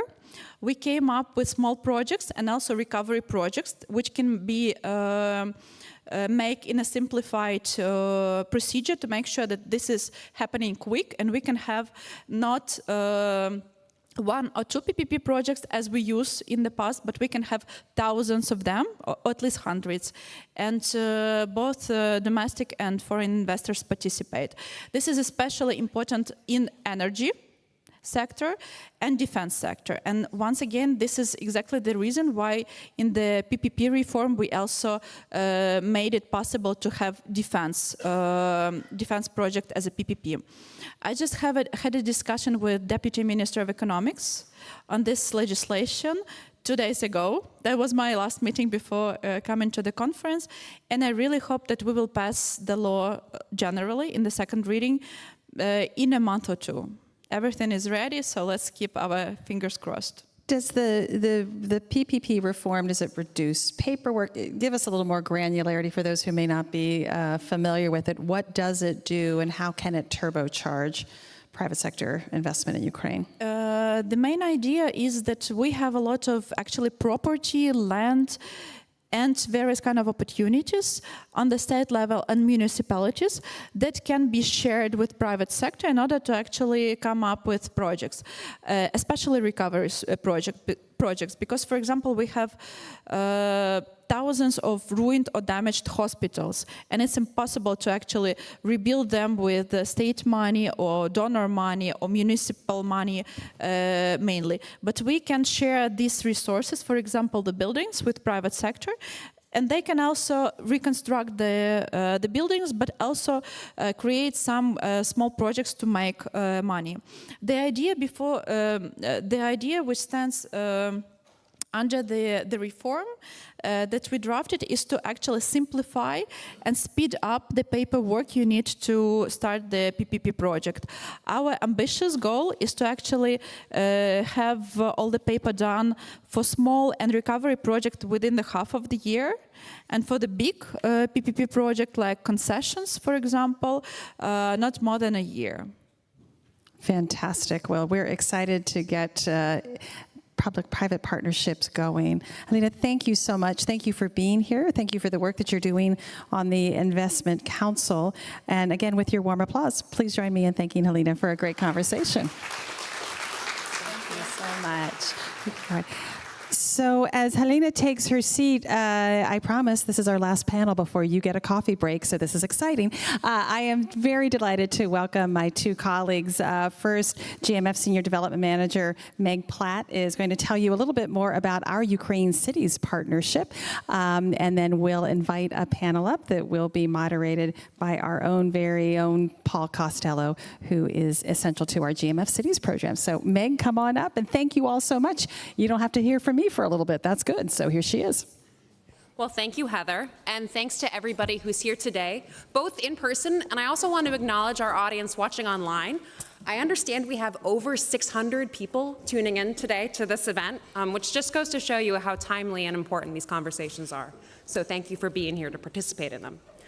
Before our next panel, I want to take a moment to tell you about an exciting new initiative GMF is launching called the Ukraine Cities Partnership for Sustainable Urban Recovery. As many of you know, in 2022, GMF emerged as an early thought leader on relief, resilience, and recovery in Ukraine by publishing a modern Marshall Plan for Ukraine. And a key part of this plan was a green Marshall Plan for Ukraine, to not just rebuild, but to do so in ways that were more innovative, to do so in ways that are more sustainable. Because of this thought leadership, our colleagues at the US Department of State, some of whom are here with us today, selected GMF to serve as a secretariat of one of those critical new public-private partnerships you all have been hearing so much about today. And this partnership is called the Ukraine Cities Partnership for Sustainable Urban Recovery, or UCP. UCP will assist up to 3 Ukrainian cities to prepare and equip themselves to rebuild in ways that are sustainable, energy efficient, and resilient. The cities have not yet been selected, but we are focusing on small cities with a population of up to 100,000, ones that can serve as models for future projects. Unlike some recovery projects, UCP will take an integrated whole-of-city approach. We're inviting stakeholders to collaborate on one or more of the following lines of effort: resident and stakeholder engagement, urban redesign and redevelopment, construction and engineering, education, capacity building, and knowledge management, and finance. And with that, I'm going to turn it over now to my fabulous colleague, Paul Costello, in our GMF Cities team. And he's going to bring up a group of panelists who can give you their own perspectives on why a project like this is so important. As Secretary Pritzker said, we are in a unique window of opportunity for Ukraine, and planning for reconstruction needs to begin now, even during ongoing conflict. I will also leave you with a call to action. If you are inspired by what you hear today on this panel, please join GMF in supporting this new initiative of UCP, and find out how you and your organization can get involved. Heather was saying we're going to have a coffee break afterwards. Use that opportunity, come find me, come find Paul. Let us know how you can get involved. Thank you.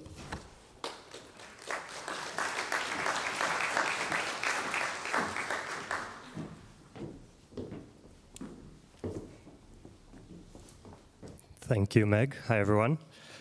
I'm Paul Costello, Senior Program Manager in GMF's Cities team. And given the project that you just heard about and the importance that GMF attaches to locally driven reconstruction, we wanted to have a conversation now about how government, civil society, business, multilateral institutions can all come together and contribute to a sustainable and inclusive reconstruction of cities in Ukraine. So for that, I'm delighted to have a wonderful panel with me here today. So starting at the end, we have the Deputy Mayor of the city of Mariupol, Sergei Orlov, who since the occupation of his city has been working in exile to plan the redevelopment of the city after occupation. Next, we have Margie O'Driscoll, the Director of the Center for Innovation and formerly Deputy Mayor of San Francisco. Margie and the Center for Innovation are helping drive and share innovative building techniques and construction techniques to support reconstruction efforts in Ukraine. Next, we have Carl Jensen, Executive Vice President of AECOM, who are advising Ukrainian partners on complex water, transport, building, and energy infrastructure challenges. And then next to me here, we have Philippe Decote, the Director of Emergencies at UN Habitat, overseeing the newly established Kyiv Urban Lab, which is helping drive a bottom-up and inclusive recovery for urban areas in Ukraine. So I'd like to begin with Deputy Mayor Orlov. You've been working with and for residents of your city from exile on planning the redevelopment of Mariupol. Could you share a little bit about how you've been doing that, and if you could add why it's so important to be doing this work now while the war is still ongoing? Thank you, Paul. As Paul told, we're starting to involve our citizens in the way of reconstruction, not from the very beginning. As all of you know, Mariupol was one of the largest suffered city in this aggression. And I also thought about that idea about anti-aircraft system. So if definitely we had it in the beginning of the war, the level of destruction was not such a huge in my city, but it happens how it happens. So, and from the very beginning, our city started to find the way, to find the idea to exit the city, but it was not possible in the very beginning. But fortunately, with all the pressure from international society, from all the partners, they had the opportunity to evacuate. And from that period, we start to manage to launch a a big humanitarian network. We call it I'm Mariupol. And definitely there were not any prepared plan how to manage it or any magic envelope which we could open and to start this project. But we definitely, based on the experience we had before the war, after first wave of the war in 2014, Mariupol was the city of solidarity, and we attracted more than 100,000 displaced people. And based on that experience, we managed this network with 150,000 displaced people from Mariupol all over Ukraine. And we are very thankful to our partners, to our cities, Lviv, Vinnytsia, Mykolaiv. I see here some mayors, deputy mayors from that city. That's why we had the opportunity to open. But returning to your question, when we asked our displaced people in 2022, is there a right time to start discussion about renovation? They answered no. We're not ready to talk. We're not ready to discuss about renovation because that level of drama was so high that they cannot even reflect on the idea of thinking to renovate Mariupol. But when we asked the same question in 2023, they answered yes, we are ready. And from that time, we started our project together with our partners, together with USAID, together with the NGO Mariupol Reborn, and we call it Mariupol Reborn. And this is a multiple-layer project, and it's my honor and pleasure that finally it produces a lot of products, and these products could be a prototype for other temporary occupied and deoccupied communities, and one of the results is here. So it's Vision of Mariupol 2040, Urban Vision of Mariupol 2040. Happy that one of the project managers of this book is Fulka Treffers is here with us. Thank you for that intervention. So now we know how to do, and that's why with that experience and taking into account that Mayor Boychenko is also the head of section of occupied and deoccupied community, we're ready to share this experience with other community. And there are 326 communities who are suffering greatly and after or being occupied or deoccupied at the moment. Thank you, Deputy Mayor. Now I'd like to turn to our three other panelists. Maybe I'll start with Margie. If each of you could say a little bit more about how you and your organizations as international partners are contributing to rebuilding efforts with cities in Ukraine, and maybe add what you think is critically important that we do or do better as international partners. So I work for a very small NGO based in San Francisco, California. So we didn't travel quite as far as Ukrainians did to be here, but we traveled a long way. And what I'll say is that our organization is focused on the most advanced means and methods of construction. So what does that mean? It means that we think that there are better ways to build that are better for workers, that are better for the environment, and that are better for the occupants of buildings, where you live, work, go to school, play. There are better ways that we can learn from each other all around the world to do this work. So we became interested in the whole question of what was going on in Ukraine, and we were so far away. We said, what can we do from this far away? And we ended up being connected to another NGO based in Ukraine called Dobrobot, and I'm really happy that my colleague Mitro Ivanov over here, who's a director of Dobrobot, and we became connected, and we said, okay, we're small NGOs, how can we work together? Dobrobot was at that point in time, they didn't even have staff. It was a volunteer construction brigade that would respond to violence from the Russians and the loss of homes, roofs, schools, and hospitals all throughout Ukraine. So groups of volunteers gathered together and became trained by Dobrobot to go out and fix and do these emergency repairs all over the country. And now Dobrobot has over 50,000 volunteers that respond all over the country to these emergency needs. And so from our perspective, it was a great partner because they understood on the ground what designing construction was like. So we could learn from what we knew in the United States and the work that we had done with European colleagues about what might be transferable ideas to Ukraine. From there, we were challenged by Dobrobot to come to Kyiv last summer, right about this time, to hold one of the first internal conversations. About 500 Ukrainians, both from a national level as well as from a local level. Many mayors participated in person or online to discuss what reconstruction might look like and what people were worried about and what their hopes and dreams were for the future. So we learned a lot. We were the only non-Ukrainians there, so we learned so very much from that conversation. From there, we brought 10 Ukrainians to San Francisco, not because San Francisco has all the answers, that's just where we were based. And we wanted to actually show them the advanced means in construction techniques that we were talking about. And we brought a cross-disciplinary group, mayors, members of parliament, builders, architects, and others to come and join us. So we actually tested these ideas and said, what do you think about some of these ideas? What resonates for you? What speaks to you and your culture? These are our ideas. This is our offering. What do you think? So we received incredible feedback about what resonated for Ukrainian culture as they began to think about reconstruction. So from there, we continue to work with Dobrobot quite carefully with this group of people who came on our study trip.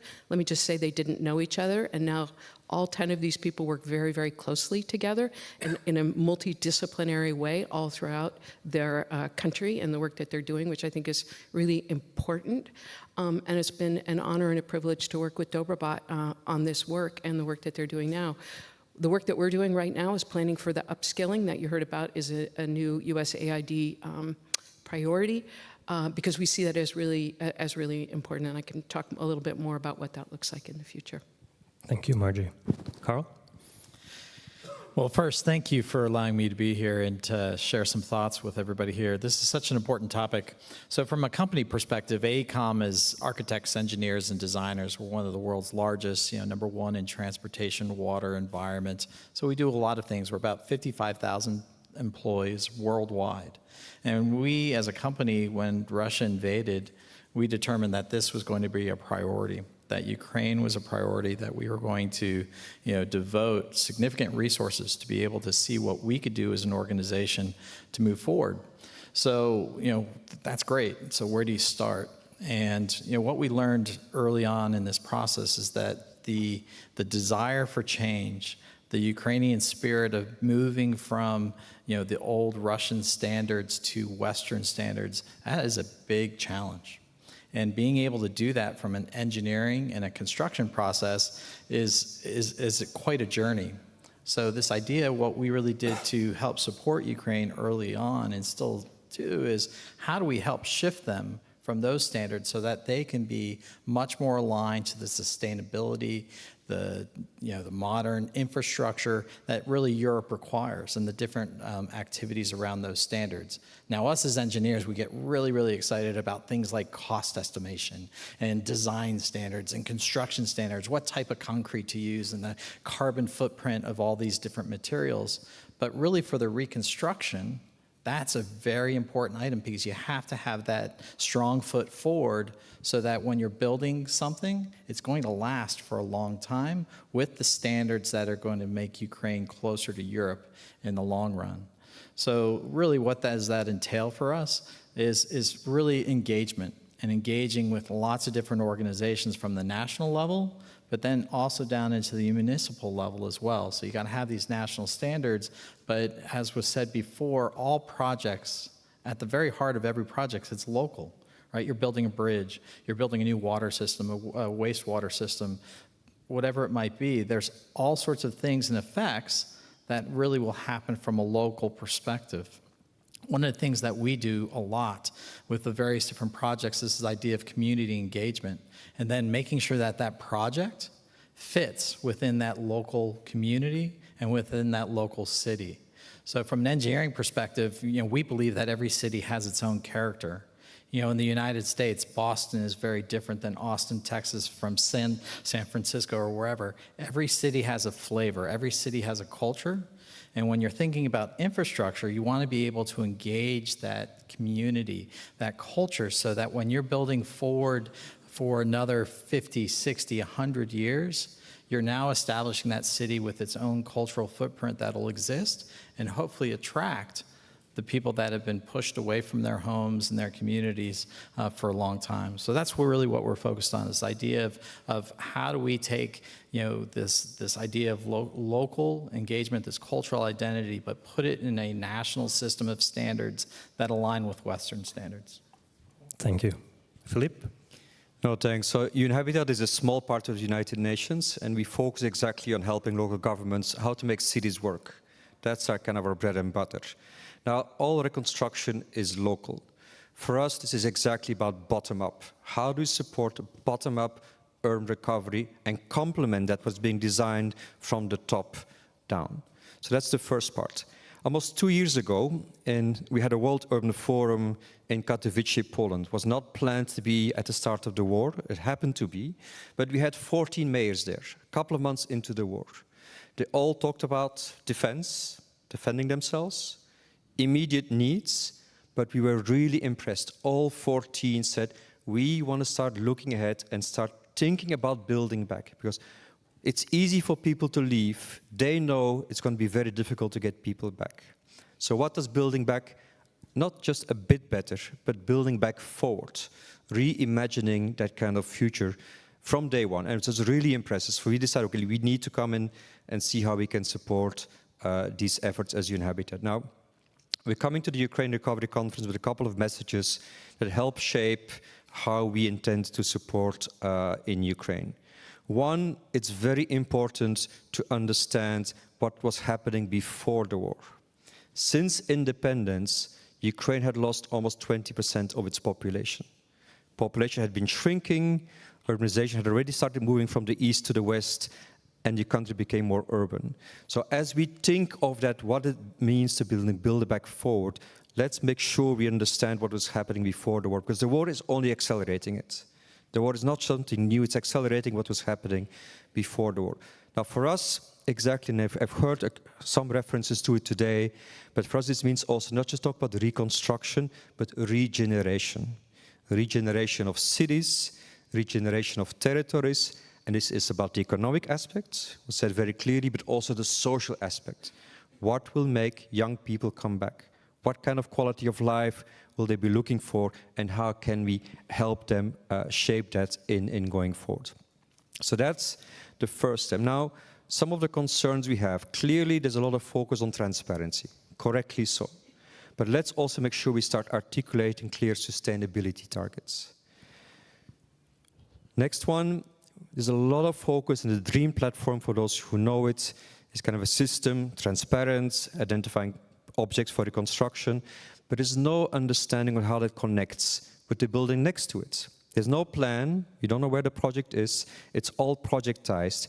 There's no connection with planning. So mayors are talking about planning, recovery, but the reconstruction today is building by building. So we need to create more incentives to connect it with planning. And for us, yes, we need a Marshall Plan, but recovery should start today. And it is starting today, wherever and whenever we can. These are opportunities to start imagining exactly a different way of doing things. And we need to incentivize, Deputy Mayor of Lviv was saying it, let's create space for innovation. Coming to the last bit in terms of the policy, a lot of focus exactly on comprehensive policy reform, preparing for Europe.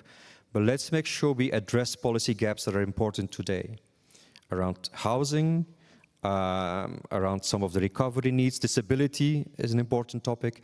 Let's make sure we address policy gaps today, and we're ready to help national government, the local governments with that as we go. Now, you mentioned the Kiev Urban Lab.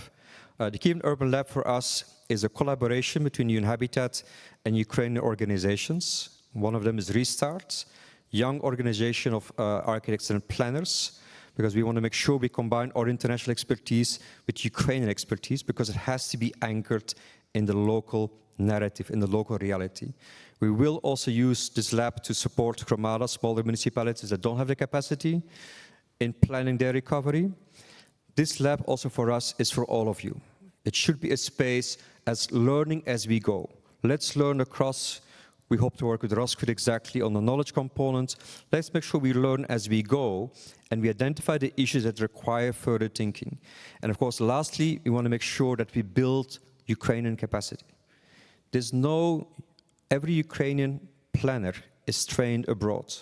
There's no Ukrainian program for architects, for urban planners and designers. Let's make sure that by the time the war is over, there is a whole cadre of young Ukrainian planners that can really support the municipalities in exactly making the dream of mayors come true, making it real, make it concrete and anchored in that reality of Ukraine. Thank you, Philippe, and I can testify that the Kyiv Urban Lab is a place to come and learn. We've already engaged with your colleagues on that project and are hoping to connect around the Ukraine Cities Partnership that GMF will be launching. Stay with you, Philippe, for a second. Could you just say a little more about, you mentioned sustainability goals. Could you say a little bit more about how those fit into the broader picture and where the gaps at the moment are? No, thanks. And I think I've used in some of my presentations a demolished building in Ukraine. I think it was Borodyanka. It's a demolished apartment building. Probably have seen a lot of those pictures. Building cut in half, and you see how the apartment's exposed. Now, if you're an architect or an engineer, you see a damaged building by war, but you also see a very bad building. Badly constructed, no energy efficiency, and there's been a lot of focus on that energy efficiency, quality of the building before the war, and that continues now. Our main point is, let's extend that to the neighborhood. For us, local is also neighborhood. That's the level of the community. Let's think through sustainability criteria at that neighborhood level, in terms of proximity of services, mixity of functions, the quality of the public space, how a school or a kindergarten fits into the neighborhood. So we make sure we have some work done on that globally, that we move the sustainability target beyond the building also to that neighborhood level. Thank you. Deputy Mayor, how do you take into account sustainability while the war is still ongoing? How does this fit into the picture in the planning of Mariupol?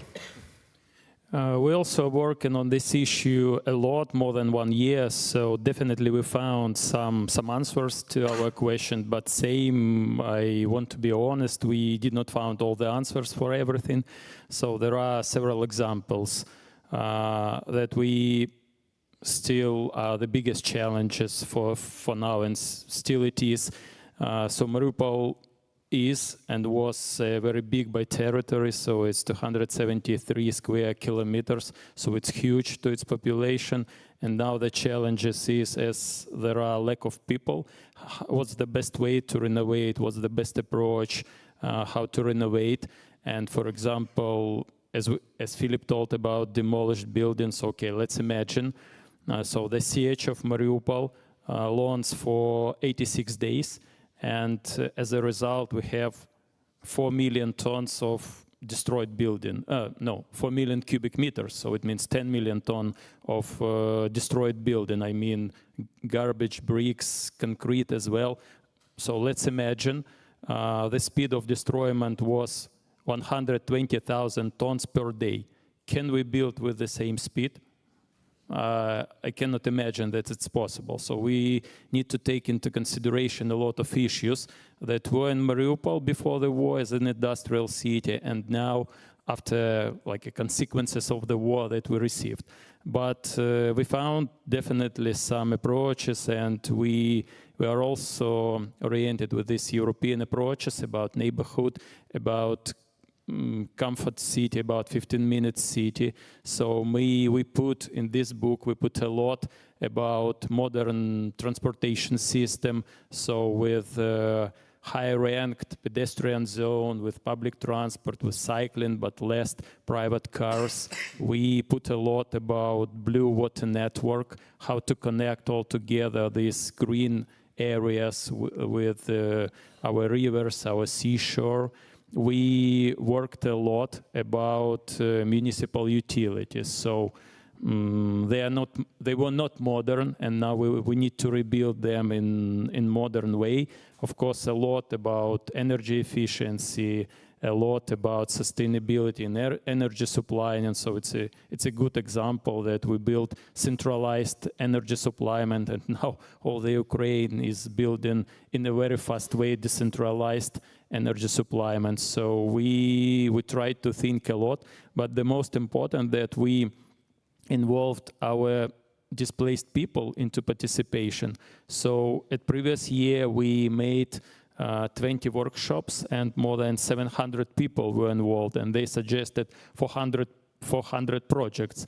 And we talk a lot, maybe this book is mostly participatory book that we did before, and we put in the account all experience that we had, ideas of our displaced people and the experience of architects from Europe, from Ukraine, and we put this in Mariupol Reborn platform.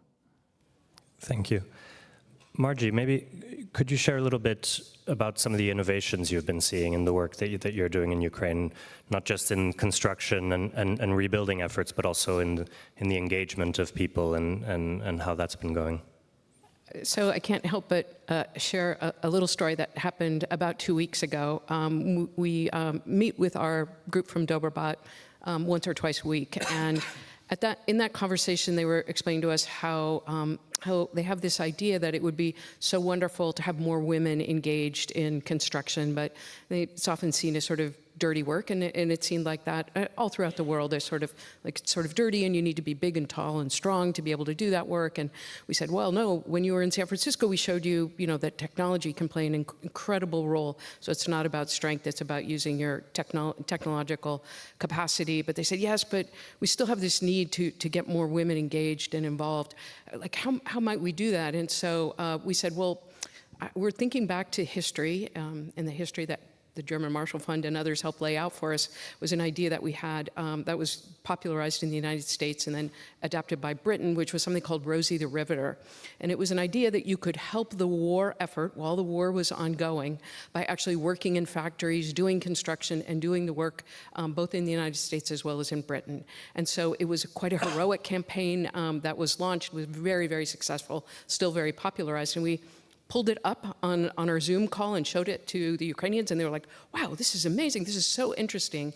And I watched, within 24 hours, Dobrobot start to transfer the way that they were talking about reconstruction work to be centered on the women doing the work, who are yet a minority. But to me, it was such a profound shifting in the way that the conversation was held that helps begin to announce a problem. Now, whether the Ukrainian government, other municipalities, whether Dobrobot will take this on as a national focus is up to them. But to me, it was the immediacy of this response that responded to a critical need, which is we need more volunteers because we have so many people going to the front lines right now. So how might we do that? So to me, it was such an amazing offering, if you will, in watching how quickly you can begin to shape and reshape public opinion to meet social needs. Thanks. Carl, from the private sector, all the things we've been talking about are going to require a lot of investment. How are you seeing the role in collaboration of the private sector in rebuilding efforts, and where do you think there's still some areas where it could be improved and made smoother? Yeah, I think one of the things that people need to realize, there has to be a close coordination between the government and the private sector. So what does the government do, right? So from the donor community, from the governments, that initial investment helps build stability. It starts that economic recovery and allows the groundwork for private investment to have more confidence in being able to invest in certain projects, right? So it's very hard for private investment to invest in things where they're not sure about, is this going to be successful? Is there going to be a way to be able to pay back this investment? Is it going to be beneficial to the local community? Is it going to be operated in a way that creates long-lasting impact for both the private investment, but also for the users of that service or whatever it might be? But I think that the government has to create that stability, that nature for them to be able to do that. So when a private investment is going through and making all the calculations on their spreadsheet to say, oh, is this investment a good investment or not, they look at stability. And if the stability is not there, what do? They actually put in more cost or more for risk and being able to try to hedge whatever instability might be there. So what the government can do today is help drive down that. We've talked a little, your speakers have talked about that. And with whether it's insurance or other type of risk things, but I think projects and showing that projects can be completed and put in a way that is beneficial for the communities across Ukraine, that will help incentivize private investment come there. Because the point that somebody made early in the discussion today, the governments can't do this all on their own. There's not enough funds. The private sector can't do this all on their own. It's really that coordination between, and then the engagement of that kind of global workforce to be able to give that expertise and that true grit, right? The people that actually perform on these projects together. So all of that really takes that close collaboration, and without that, really you're going to sub-optimize either side. Thanks. I'll ask one last question from the whole panel, and then we'll open it up for Q&A with the audience. But I'd like you to share one thing that from our conversation and the conversations before ours today on local reconstruction, one thing you'd like people to take with them, thinking about URC in the next 2 days, but also the different reconstruction rebuilding efforts at the local level, like the Ukraine Cities Partnership, the Kiev Urban Lab, and many others. Philippe, why don't I start with you? I had a point prepared, but I'm changing it. Listening to the conversation, and I think it goes back to something you said, Deputy Mayor, the engagement with communities, even if they're not there, yourself even not there, about what's going to happen next. That participation is critical, and this is part of the conference, but how to make that work is not evidence. And of course, we'll be confronted with the speed, the desire to invest, attract investment. So how do we make sure that participation continues and is real? I think for me is going to be the crux to successful recovery and reconstruction in Ukraine. Thanks. Carl? Well, it's interesting. So I was in Ukraine just about a month and a half ago, and obviously you see a lot of the things that need to happen. But also, again, we're changing the system, right? We're changing it from that old Soviet style to a Western system. And you look at the infrastructure, say, across the country, and it's not just damaged infrastructure, it's aging infrastructure as well. And this happens across every country across the globe. But the challenge is how do you prioritize that all together? So as you think of these different things and you hear it in the conference, think about how you blend all of those requirements together. Because at the end of the day, you want that economic recovery, and to do that, you need to put together the communities, which you said before is this intertwined of different types of things. You can't just think of a project. You have to think about how all these projects work together, how the water system works together with the power system, which works together with the roads and the transportation and the bridges. It's all connected, and that's what drives a community to recover. So one of the questions I'm frequently asked is, why the urgency? Why are you doing this now? The war is still going on. And to that, I think back to a conversation I had with Mayor Markushin, who's a mayor of Irpin, and he said to me quite clearly, if I don't have, and Irpin, I think everyone here probably knows, was very badly damaged at the start of the war. And the mayor said to me, if I don't have homes and kindergartens and jobs for people when the war ends, no one is going to come home, and I need people to come home to bring back my city. And to me, there is no stronger way to describe the urgency which needs to happen simultaneously with the fighting of the war, is the hope and opportunity of building back something better. I will not be very regional, so first of all, we, as all the mayor, all the level of the state level, we're mostly thinking about war and how to win in this war. And there is a new last sociological survey from IRI. It was announced 2 weeks ago, and all citizens of Ukraine, I mean city citizens, were asked, what's your idea? What should be the key point of attention of mayors and all the local communities? And 2/3 of them, 67%, answered that help and support to our army, to our soldiers. So 2 from 3 people, they answered on city level, mayors, deputy mayors, all the workers should put much more attention to support our army to win in this war. But then next question is how to make city comfortable for people with disabilities and war veterans, because we have a million soldiers at the war and we know the consequences. So city should be comfortable for war veterans and people with disabilities.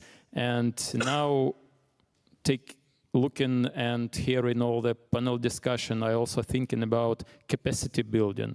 So we understand a lot that we need a lot, not only human capital, but a lot of knowledge, a lot of experience. And so a kind of proposal, a kind of best practice. I also would like to share one practice that Mariupol is also faced. For example, here I have my colleagues, Mykola Trifonov. We worked together in city of Mariupol. He suffered a lot after this war, but had the opportunity to evacuate to Europe. And it's a good example of building capacity on international level. Now he is a part of the team of City of Utrecht as an expert in investments and project management. And there are several colleagues, workers of Mariupol City Council that work as an energy expert in city of Arnhem, as a project manager soon, in city of Groningen and also another city. So it means that our people could receive a lot of knowledge, a lot of capacity, and will be like ambassadors of reconstruction, ambassadors of knowledge for not only for Mariupol, but Ukraine in general. So I mean, it's a huge and great opportunity for Ukrainian people to find knowledge, to find work, paid work, and to be prepared for reconstruction after our win in this war. Thank you. We have a few minutes for questions, so we have a couple of hands there in the back. If you can please identify yourself and your organization. Roger Meyerson, University of Chicago. I have a question for Deputy Mayor Orlov. Please, people should understand that this is of the essence of the matter and the hopes for local government in building a better society. Between 2017 and 2022, Transparency International Ukraine would rate the municipalities of Ukraine on their transparency in building systems of accountability to the people. And every year, the cities would compete with each other and do better because when they saw other cities setting a higher standard. This was competition in government at its best, and the leader of this competition was Mariupol. You were, and please, can you tell us something about what it takes to establish leadership in such an important way, making government accountable to the people? Thank you. Do we have other questions? Maybe first that we'll collect a couple, and then we'll go one by one. Yeah, over there. Thank you very much. I've very much enjoyed the presentations of all the speakers, very stimulating, very hopeful, optimistic about what can be done during and after the war. But I have a question also for Deputy Mayor Orlov. You're a very popular man. The Putin regime is making a lot of propaganda points about the reconstruction of Mariupol. I wonder if you could say a few things about what you see from your perspective happening there, even if it just serves as a bad example of what reconstruction means for the Russians. Thank you. Could you just say your name and organization, please? My apologies. Edward Verona with the Atlantic Council. Thank you. Any other hands? We've got one last one over here. Thank you. Philco Treffers, Roskvit, Urban Coalition for Ukraine. Unfortunately, I don't have a question for you, Mr. Orlov. We have each other's phone numbers, so the question I have is, I think, Mr. De Kort, there is this GMF lesson number 7, which was written in the GMF report about this time in the Marshall Fund. we are not going to neglect the engagement of civil society in cities. And you even mentioned neighborhoods now. That is amazing. And the elephant in the room was mentioned already before in the previous panel discussion. How are the people in this room, how should they act in the accommodation of this ministry, maybe up there, the international community, the local governments, civil society, neighborhood society? Because at this moment it feels like in that communication, and especially now that the ministry is kind of empty, in that communication, there's a lot of emptiness, and we want to move forward, we want to build forward, we want to act. And at this moment, I'm even sometimes hesitating, should I just drop more nice plans, nice ideas, good handbook, guidelines, and just spread it by, I would almost say, coincidence, and the fragmentation, or wait for structurizing, and what would, in your experience, because you have this experience all around the world, what in your experience would help the upscaling the most? Because that is a key word, I guess, for this moment. Thank you. Maybe we'll start with the last question and then move to Deputy Mayor Orlov. It's not the easiest one. Sorry. But it's a country at war, and somebody said, of course, in times of war, centralization always happens. A lot of decentralization gains had been made before the war, and everyone was saying we need to be able to sustain those.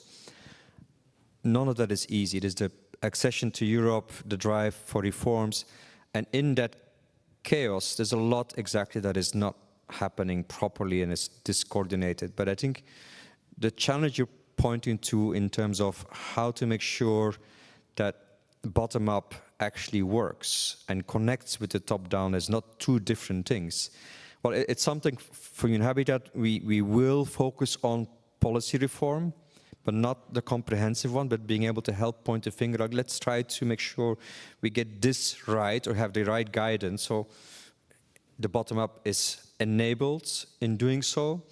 Two, the lab exactly is supposed to be, and hopefully we can work with you on this also, is that platform to really learn across. And a lot of the projects are, everybody's pressed by time and deliver. Let's make sure we have time for conversation and learning as we go, so we kind of build that Ukrainian understanding and Ukrainian narrative on how to make this work. Learning from across, from the bigger cities to the smaller ones, but that conversation just needs to happen. We make the time for it. And lastly, of course, is this thing we've been discussing exactly, is building capacities. Because we don't know how exactly to do it best in Ukraine at this point in time. But let's make sure we figure it out and then start building capacity, Ukrainian capacity to do so as we scale up, as there's more war hopefully is over and we can able to accelerate. But having that capacity ready with Ukrainian understanding on what works in Ukraine will be critical. And so for us, it's a combination of things, but let's assume it will be chaotic for a while. But let's make sure we have the right principles in mind and the right goalpost in front of us. Thank you. Deputy Mayor, you have 3 minutes for transparency rankings and Putin propaganda. Thank you. I will start from the last question about Russian efforts. So first of all, we need to understand that city does not exist as a city anymore. So it's not a whole city, it's a city of micro-districts. So you can imagine that hundreds of hectares of demolished territory and demolished building, some numbers. So before the war in Mariupol, 55% of citizens lived in condominiums, I mean many flat houses, and 50% of them are destroyed. Let's imagine it was 2,200 many flat houses. Now 1,100 is destroyed, and among them 700 is demolished till now. So it aims to that amount of garbage and that I told. And for example, 1,100 destroyed building, and Russians built approximately 50 or 60 condominiums, many flat houses. So let's imagine. So the amount of built houses is 5 to 7% that they destroyed. So it's mostly about propaganda, and they are masters in propaganda, and of course they are looking for some views. Okay, they put a plot of land. It was a it was from the scratch, building from the scratch. They put 5 or 7 many flat houses with the school, and they told, okay, look, it's new Mariupol. But what about destroyed Mariupol that does not exist anymore? They told, no, it's new Mariupol here. And they put all the media here, and it's in everywhere, in school, in housing, in hospitals. So they tried to build some symbolic object in good neighborhood, and not to push attention to put attention on destroyed city. But cities with lack of life, lack of economical activity, lack of jobs. So they are pushing people to work either occupation administration or to go to Russian army, something like this. So everything pushes people to go and to serve to occupation administration. And you cannot do anything without red passport, Russian passport. So you cannot receive pension, you cannot receive driving license, you cannot even repair water in your flat, in your house. You only have the opportunity to receive this Russian passport. And returning to the first question about transparency, so you're definitely right. It was in 2016, 2017 when we started to look at this issue. So the answer is that we were very young and we love competition a lot. That's why we put in this competition. And in the beginning, really, we were on last ranked city. We were 57 ranked city among Transparency International Index, but in 2020 and 2021 we were ranked #1 in Transparency International. So everything is possible when the mayor wants changes, and all the team also manage like a team to solve all the issues. So, and you're definitely right that this competition works a lot to mayors, to all the teams, and they're really trying to be transparent, and there are really a lot of success stories. So we need to continue this survey, we need to continue these efforts, and really to be more transparent as a cities. Thank you. Now, before letting you all off on coffee break, after which you'll go into 3 different parallel sessions, which will be up on the screen in a minute, I'd like you to join me in thanking our panelists today.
This panel is going to present the Ukrainian government's approaches to preventing corruption in local reconstruction.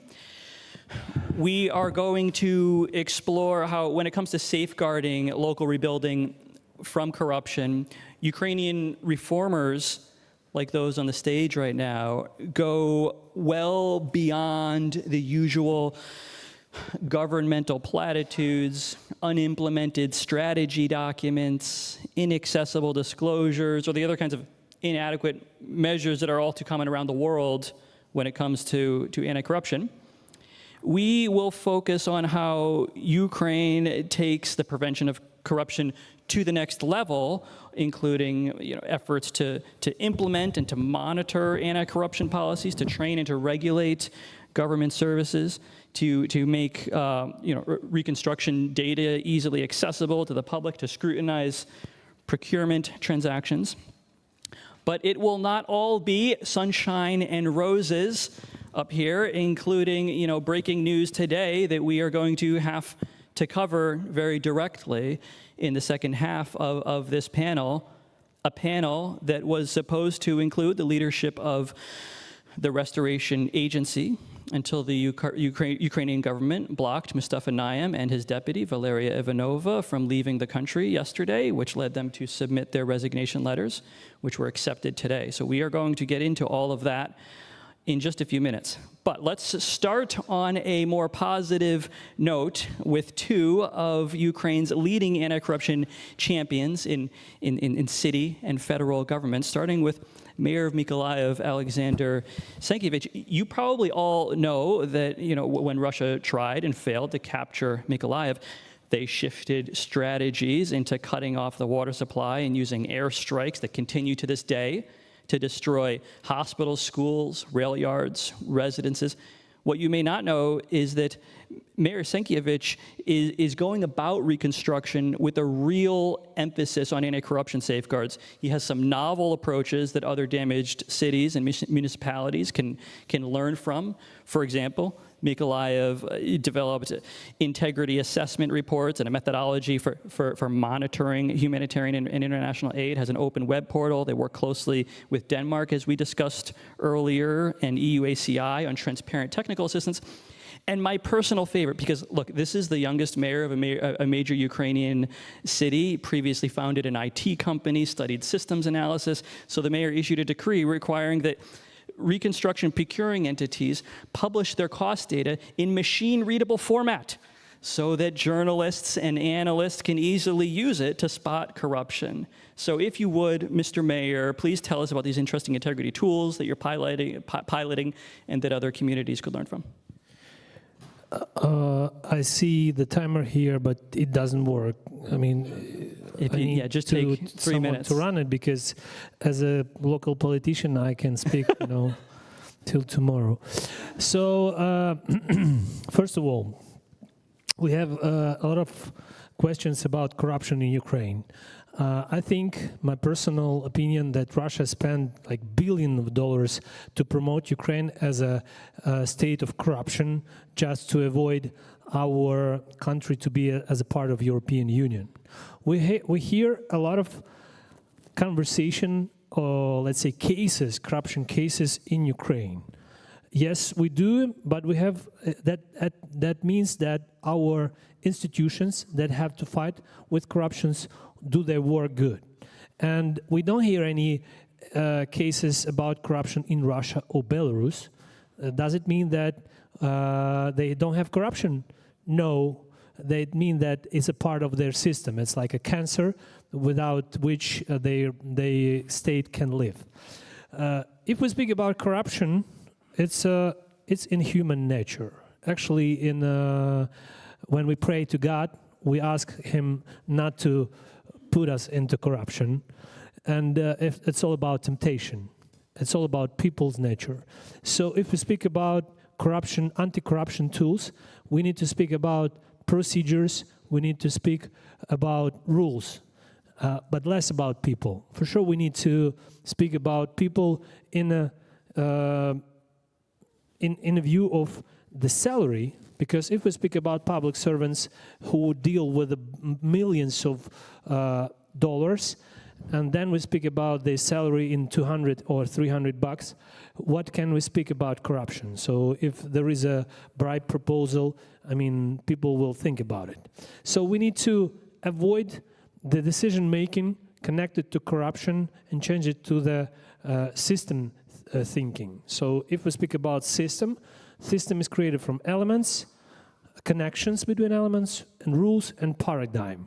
So we need to work a lot to change the paradigm in which Ukrainians live, to make them, for example, like people in Denmark, with a zero tolerance to corruption. Because if we speak about corruption, it's a two sides act.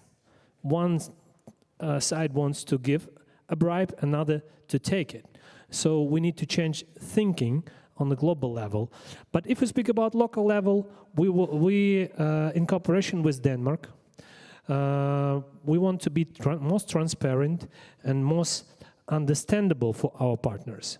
As you know, Denmark is a state that promotes anti-corruption tools, and together with European Union Anti-Corruption Initiative, we just started to use these tools.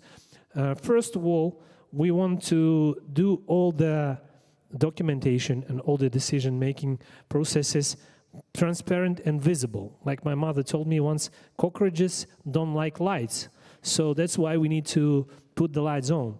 And that's why we decided to put all the procurement data in machine reading format, so people who do the investigation can do it easily. Again, it's about light.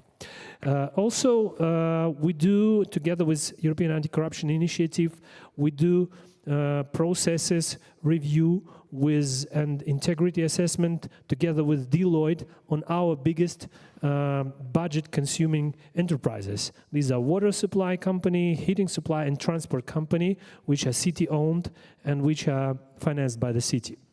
Also, together with European Anti-Corruption Initiative and Ernst & Young, we are doing now processes changes in our municipality processes. So we plan to redo the structure of decision-making and so on. The most interesting thing that we have a lot of help from our partners from different countries, different cities and municipalities, and we also want to do this process transparent and highlighted. So we were the first city who launched the website where we gather all the information about that help, where it is, how much we got, how we spend it. And we also have already have 2 reports on 2022 and 2023, which is available on website. You can download it, you can review it, and you can build a trust with us. If you see if our partners see that something is absent, we'll add it. What's more interesting, that project is really scalable and replicatable. So other cities can do like us. They can just take an engine, change the design, and run it together with the European Anti-Corruption Initiative. These are tools, like people, processes, tools. And finishing my speech, I would say that we think that this transparent thing will be the most attractive in the end of the war the most attractive option for possible investments, because business really likes transparent cities, transparent rules, let's say, not like some environment or something like this, but rules. And business is ready to work if the rules are understandable and clear. Well, rules, people, processes, tools, a description of a system and a system of corruption from the mayor who knows systems and is doing something about it. So let's turn to Viktor Pavlychuk, head of the NACP. Look, in the anti-corruption research and advocacy community, we often advise authorities to take a whole-of-government approach to anti-corruption strategies. And in the rare cases when a government actually produces such a document, it's usually political window dressing, not really implemented or monitored. Not so in Ukraine. For the NACP, the development of the anti-corruption strategy, which has about 1,000 anti-corruption measures and 15 priority areas, that is where they begin to prevent corruption. They really get to work with the state anti-corruption program to coordinate implementation and a dedicated information system to monitor and to communicate, and they do it all in close collaboration with civil society and international partners. So nobody better than the head of the NACP to tell us, how will the implementation and monitoring of the strategy prevent corruption in local reconstruction? Victor. Thank you so much. I'm glad to be here. And first of all, I want to say that I'm really glad that you mentioned State Anti-Corruption Program. And it's a complicated document that helps Ukraine to be, as Mayor Sienkiewicz says, that their city can be example for other cities. The same Ukraine can be a best practice, have best practice and be example for other countries, how we can implement measures fighting and preventing corruption. And State Anti-Corruption Program has 1,187 measures to be done, and talking about what we can do, what we need to do in future, mostly they are mentioned in a State Anti-Corruption Program, and the same is also in sphere of recovery. And talking about local level, I want to say and to mention that every measure that is local and it also national, and every measure is national is also local. And but we have in State Anti-Corruption Program more than 109 state agencies who are involved in implementation of this State Anti-Corruption Program, of these measures. And for example, talking about local, one of them, one of main, for example, not talking about much of them, is creation of unified electronic urban planning cadastre that will help to take all the information about urban planning all over Ukraine. And also it will be a great platform for services in urban activities. And talking about this platform, I want to say that, first of all, which will help in local and national level, it's digitalization. And for example, among, despite urban planning cadastre, there is also 62 other IT tools need to be implemented in Ukraine till the end of 2025 that will help us to fight and to prevent corruption. Because if there is, also Mayor Sienkiewicz told about people, but I want to mention that if there is no person with discretion, there is no corruption. And implementing of those 63 digital platforms, digital registries, they will help us to prevent corruption. Also, I want to mention that we in the NACP also try to implement those registries and process of automatization and digitalization. For example, we try to establish automatic filling of declaration. It's also a great example when we try to not to spend our resources for checking mistakes. The same also, it's logical arithmetical control. And talking about local level, it's a great example that when we use a formula of logical arithmetical control, every public official, every civil servant can be, declaration of every civil servant can be checked because of the level of risk of his declaration. And it's a great example of prevention, because every person knows that his declaration can be checked. And also I want to mention, and I want to ask for help of local governments, and we have such a great project. It's communication strategy.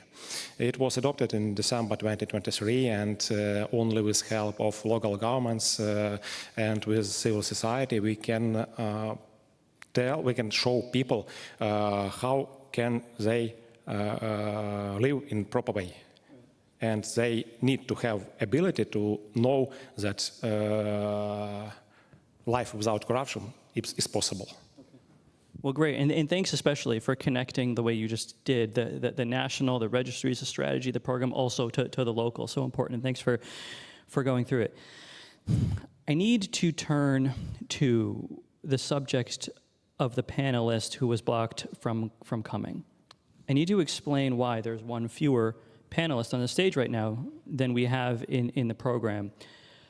Until yesterday, I expected us to be joined here by a senior leader of Ukraine's restoration agency, and so instead, I'm now going to have to take 2 minutes to explain why that didn't happen, and then we can have a discussion about it. The leadership team of the agency and the ministry, for that matter, of restoration, led until last month by Deputy Prime Minister Alexander Kubrikov, would have been perfect panelists here to discuss anti-corruption because they built the ministry and the agency as remarkably transparent, well-governed system of strategic planning, maintenance of data ecosystems, procurement, project oversight. The crown jewels of that system that was so transparent were the Liquidation Fund and DREAM, both co-created with and overseen by reputable civil society leaders. It was also impossible to bribe Ukraine's restoration leaders. When powerful figures did try, they offered bribes to, allegedly, reportedly, to Kubrikov and to Mustafa Naim, the head of the agency. They referred those solicitations to NABU, in one case even leading to the arrest of a parliamentarian from the president's own party. They also worked very closely with the G7 to keep export corridors alive, protect the energy grid, and more.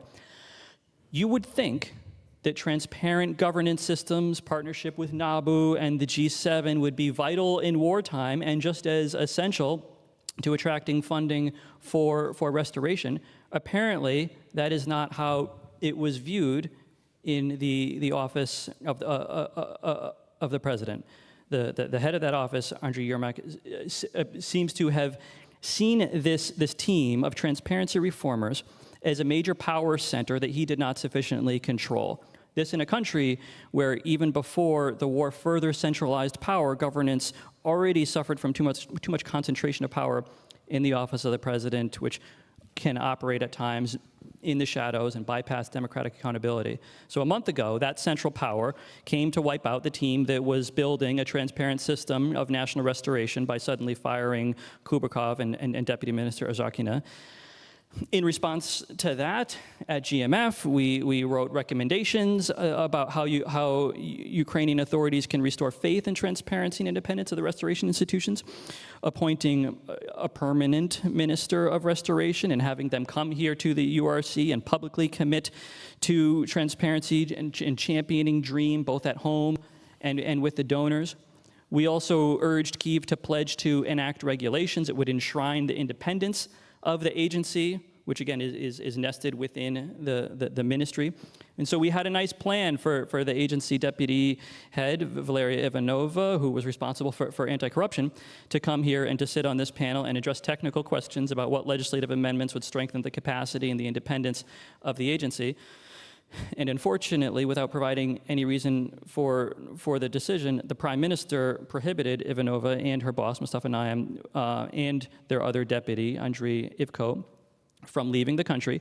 So they all three offered to resign, citing the systemic bureaucratic pressure, speaking of a system, intentional under-resourcing of the agency, and those resignations were accepted by the authorities. So I interpret this eve of the URC massacre as confirmation of a couple of motives that we wrote about in this piece a month ago. First, on timing. The Office of the President seems to have sidelined Kubrikov and his team at this point, just before the URC, to deprive them of the platform here to perform well on the world stage the way they did at last year's URC in London, because they were seen as getting along too well with Ukraine's allies. How else are we to understand Kyiv blocking even those senior restoration officials who were remaining in their jobs in recent days, blocking them from coming here?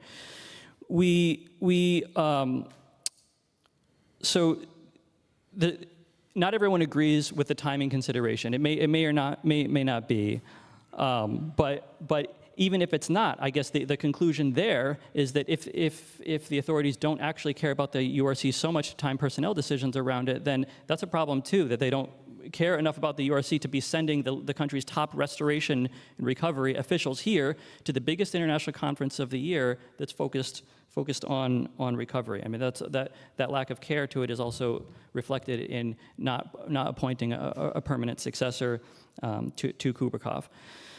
And then lastly, in terms of motives, on the agency itself, so going away from the ministry, the ministry was targeted last month. The agency is now being taken over as sort of stage 2 of this power play, giving the presidential office control over the money that flows through the agency. Otherwise, why would he prohibit reputable reformist leaders from the agency from coming here to Berlin and then accepting their resignations? So to me, that makes it glaringly obvious that the agency needs legislative independence, and now, given this news, I would add a competitive selection process for its head, including a decisive involvement of foreign experts. I mean, that's how Ukraine has protected its terrific specialized anti-corruption agencies from political capture. And so if they want to restore confidence that the restoration money is going to be handled cleanly, then they need to do the same for the restoration agency. And it's also not just the institution and its personnel that matter, but also the policies. So we should have a catalog of all the anti-corruption and governance safeguards that was put in place by this recently departed team, and there were many above and beyond DREAM, and then need to insist on that as something to be maintained too. So the lesson of this day is that Kyiv isn't going to prioritize this on their own, so the EU and US governments should insist on it in donor conditionality. So I would like to get a reaction to that from my good friend Martina, who is the head and founder of Meza Anti-Corruption Center, and an exciting new NGO that's going to be an invaluable resource on accountable local reconstruction. Martina was also an essential partner of mine in brainstorming the concept of this panel and the participation in it, so I thank her for that. And so do I overstate the case? Is there a threat to the current institutional architecture of reconstruction, and what are the main challenges in ensuring transparency, accountability, and reducing corruption in the reconstruction process? Yeah, Joshua, thank you so much. Well, I guess that the biggest threat from the 2019 for the independence of the institution that is responsible for such important thing during the full-scale invasion. I have this official letter right now in my hands, and it says the thing that you just talked about, that it says that Mustafa Nayyem could not do the business trip, the advocacy trip to URC, to Berlin. And what's interesting here, it says like for 2 times, not agree that Mustafa will go to Berlin from 8 till 10 June 2024, will take part in Berlin. And at the same time, 2 times it says, I do not give a permission. Well, so we understood it from the first time. We don't really need 2 times to say for independent institutions they do not really have the permission to visit Berlin. I would say that that's the simple what happens if you are doing a whistleblower job. Mustafa, who really knows what they have been doing with their office. So they have been doing the investigations also and whistleblowing job for National Anti-Corruption Bureau. And maybe you have heard about the MP Odarchenko. So he gave the bribe $50,000 for Mustafa Nayyem. And Mustafa just gave that information to the National Anti-Corruption Bureau. That's a simple of what happens when you also combat corruption, when you are just leading the official institution. But the general message I'd like to pass that it's not about Mustafa. Everything like that could happen to everybody that will join the institution, that will lead such an institution.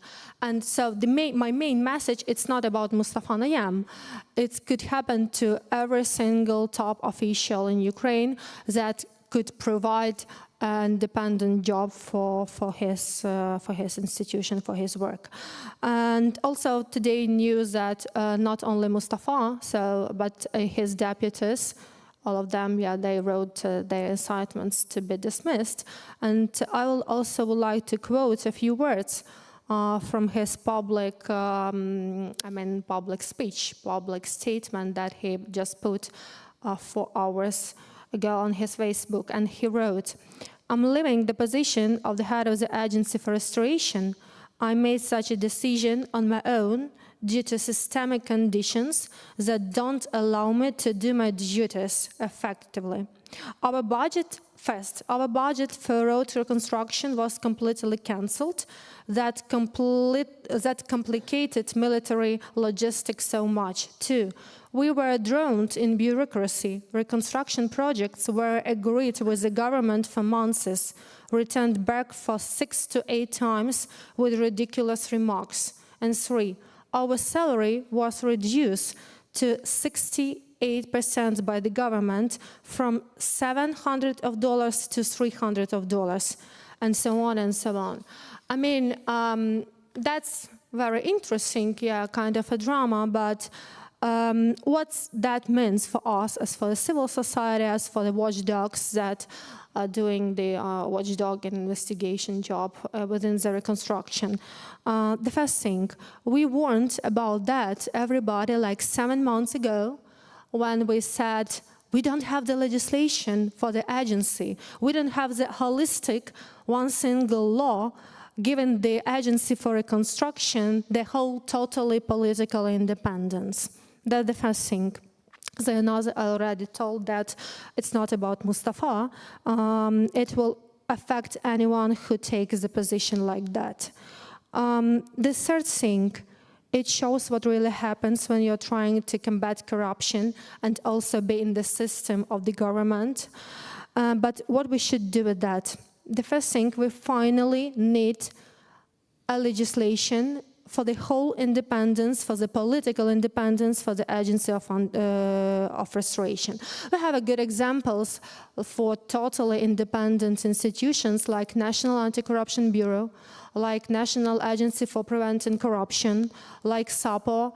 And why it happens? Because all of the management staff goes through the open competition with the international experts on board. So I think we could not talk seriously about anti-corruption efforts of total independence of the Agency for Restoration until we will get such an independent legislation. 2, obviously right now we need a supervisory board for the Agency for Restoration, also supervisory board with international partners, to make not such cases like that possible anymore. And that's not possible because of the Ukrainian legislation if you're a central executive body, TSOVKA. So, I mean, you could not create a supervisory board. That's why we also need special status for the Agency for Restoration. And number 3, we need totally financial independence for the agency. I mean, the budgets were minimized to minimum for the agency, for the ministry. The salaries were cut for $300. Come on, I mean, that's the people that are responsible. They are working on top position and responsible for the whole reconstruction of Ukraine. And I mean, their staff is earning for $300. So, number 1 secret how to cope with that is to finally adopt the law on reconstruction of Ukraine and give the independent criteria of independent work for the Agency for Restoration. Thank you very much, Martina. Let's turn to Q&A. We've just covered a lot. May I add something? Please, Mr. Mayor. So you asked us for the advice. Well, I need to mention that the hardest thing in the world is to run the panel after the lunch, because people are really, it's a fight between desire to listen to the panel and to take a nap. So what I want to say that having the heritage of Albert Einstein, he said that the problem cannot be resolved on the level where appeared, but could be only resolved on the upper level. You asked us about upper level, how it can be resolved from the lower level. It's impossible. But I came to municipality from the business, from IT business, and we have rule number 1 in software development. Don't touch if it works. So this is an advice number 1.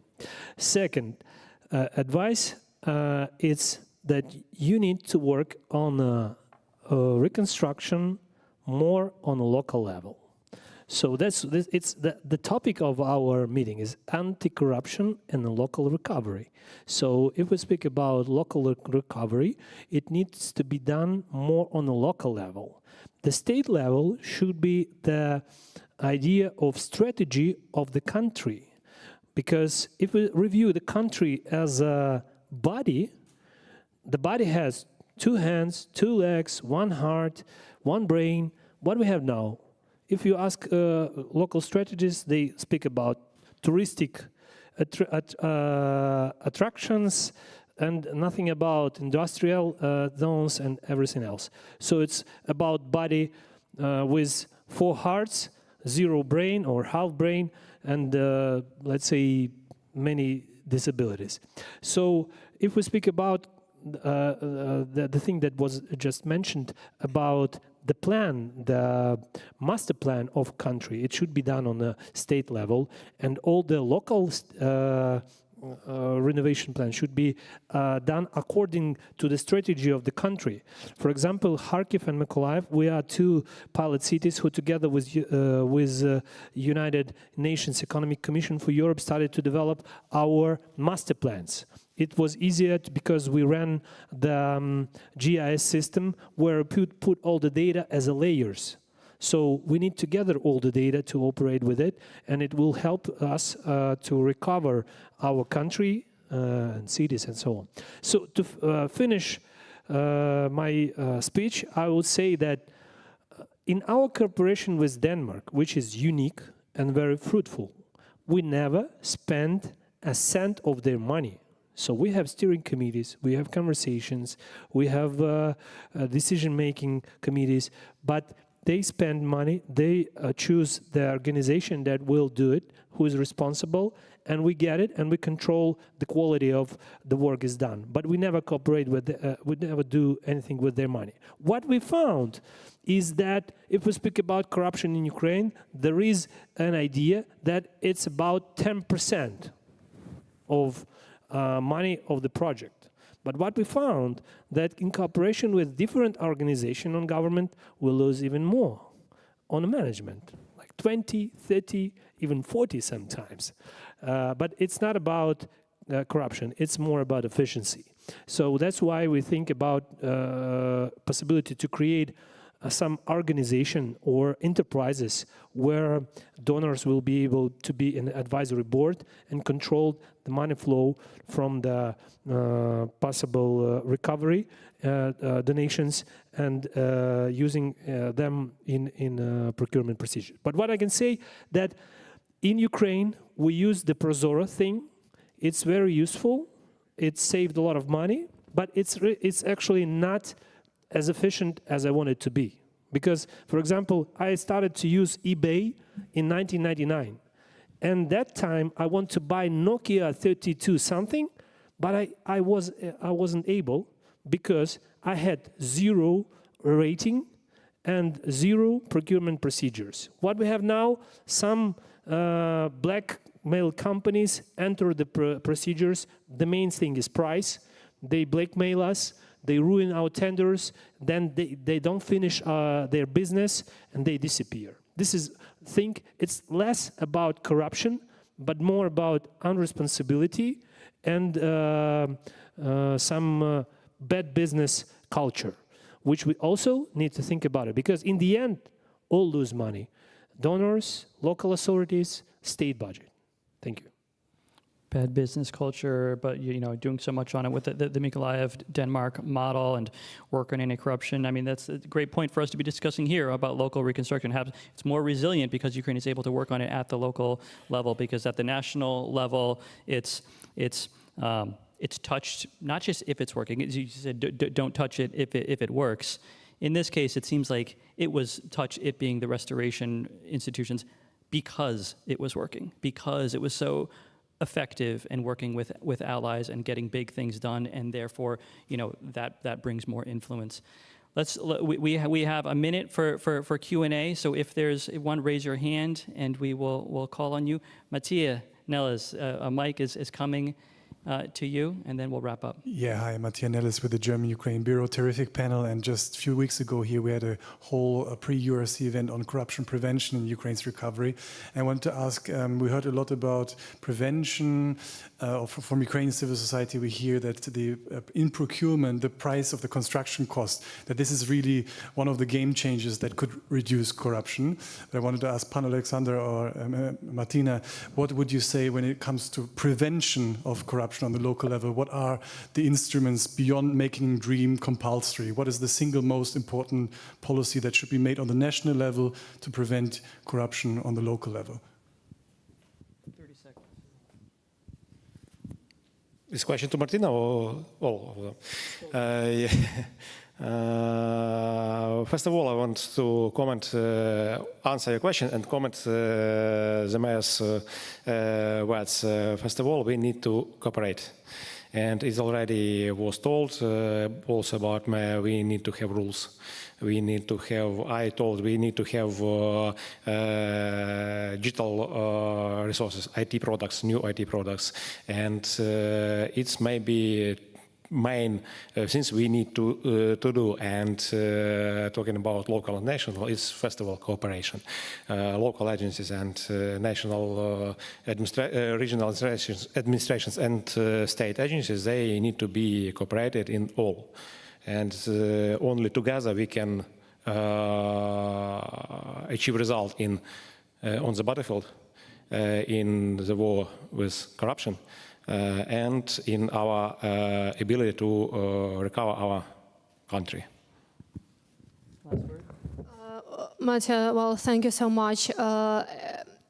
Except of the legislation work, we also do a lot of our own investigations. So I'm pretty sure, and you're totally right, that the estimate budget, the price for construction materials, and the like X5, X6 time comparing to market prices is the corruption risk number one when you get to the real reconstruction in real time within the real objects. So yeah, the biggest problem that a lot of customers, they could hide the estimate budget and not put that to the Prozoro system. So I already talked about that a lot, that there is a draft law in the parliament, and the number of the draft law is 11057. It's registered by the Anastasia Radina, so she head of anti-corruption committee, and it says that every single object, no matter what,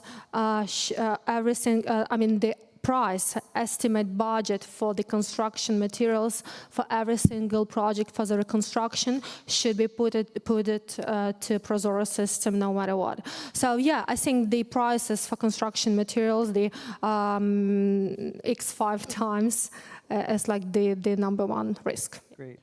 Excuse me, I want to add because I made this. We're out of time. Really, we are running out of time. So really short. We also decided to run the price monitoring, just not to fight in the end, well, after the procurement procedure, but before that, because we usually do a pre-procurement market exploring. So to do this every day or every week monitoring on the prices on those products that will be used in price lists for this procurement procedure. Just not to use it in the end, but in the beginning. And what I wanted to say, it's really bad to speak about Mustafa, Alexander, or Martina, or someone else. We need to speak about system thinking, about systems and procedures, but less about elements that can die, disappear, put in a jail, or something like that, or fired. Yeah. So we need to think more, to speak more about system. Last thing I'll say is we talked about two systems here today. We talked about two Ukraines here today. Through our discussion of the panelist who was blocked from being here, we talked about old Ukraine, a system where informal, opaque power centers can take out reformers simply for doing their jobs with integrity and with professionalism. But look, on the stage here today, this is the future of Ukraine, and I know that from the ashes of this ugly war, these folks are going to build a country that's bigger and stronger than any neighboring empire or domestic kingpin. So we thank them for what they do and for being here and giving us a glimpse of the future. Thanks.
Tell me when it's on.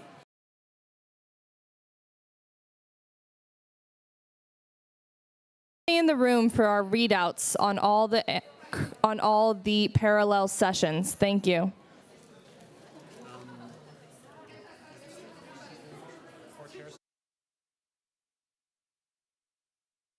Thomas is also one of the three. Merde.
Good? Yep.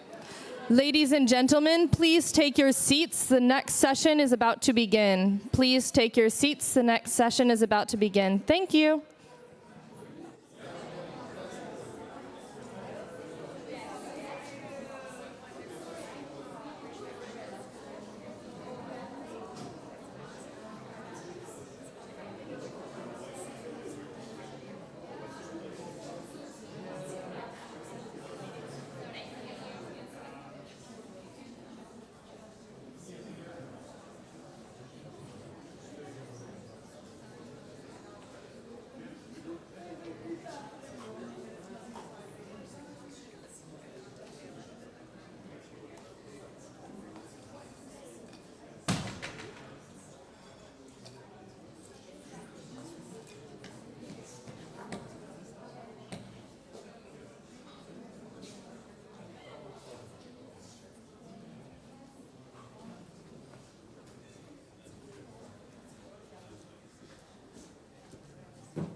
So welcome back from the different breakout sessions.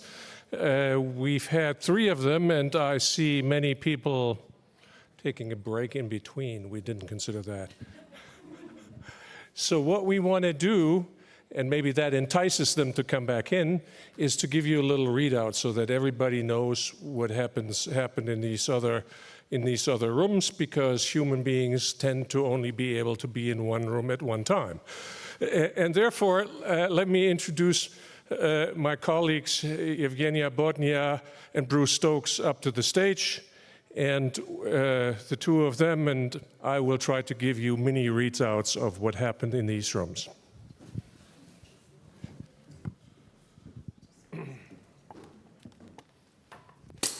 Yeah, that was a good start. That was a good luck. All right. Mazel tov. He got everybody's attention there. It's a good start for the Ukrainian economy. All right, Evgenia, why don't you kick us off with your group? Absolutely. Thank you very much, Thomas.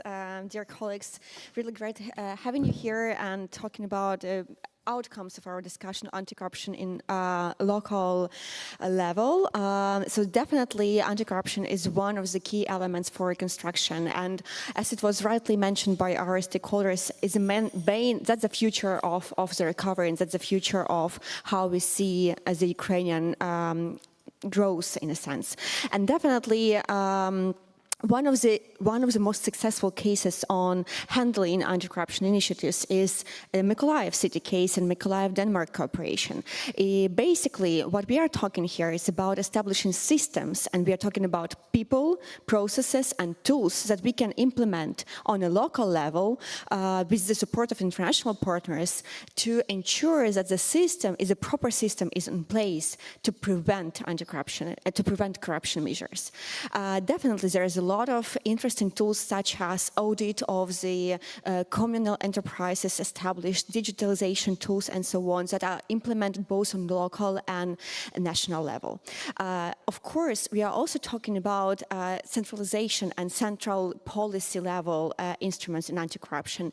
And here, as having Agency for Restoration as one of the key stakeholders who is responsible for implementation of all the recovery process, it's important to ensure its independence, both institutional and financial, and that's why it's really important to have a legislation in place, but also instruments where donors can monitor the implementation of the projects and fundings of the recovery. And for that, our civil society claims to establish finally the law on restoration that will ensure the special status of those agencies.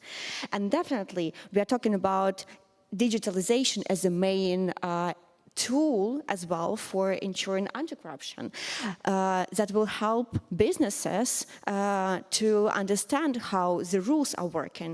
It will help donors and partners to see how the recovery is working. So we are talking about implementation of restoration and anti-corruption measures on the local level.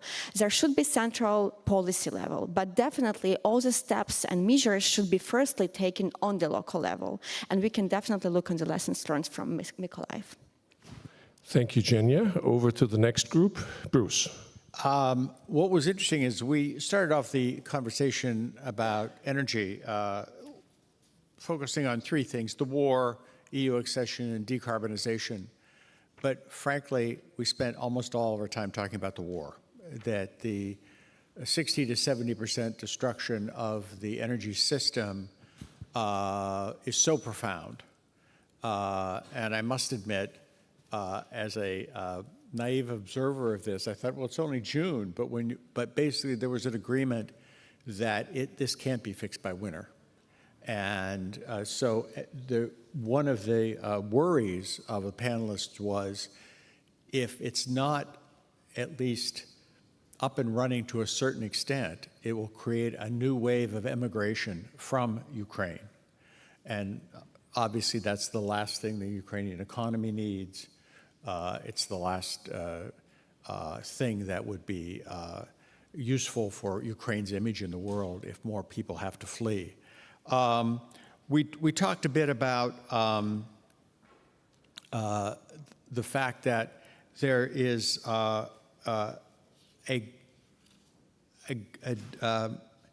there is money there from the EU to eventually fix this.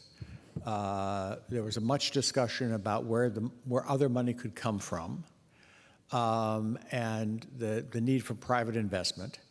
And one of the major challenges, because the destruction has been so massive, is that the speed and the capacity to implement this reconstruction, and how to do that in a way that that meets the EU's green goals, the decarbonization goals, sets Ukraine up for eventual EU accession. Although, as I said, we really did not get into that in any great detail.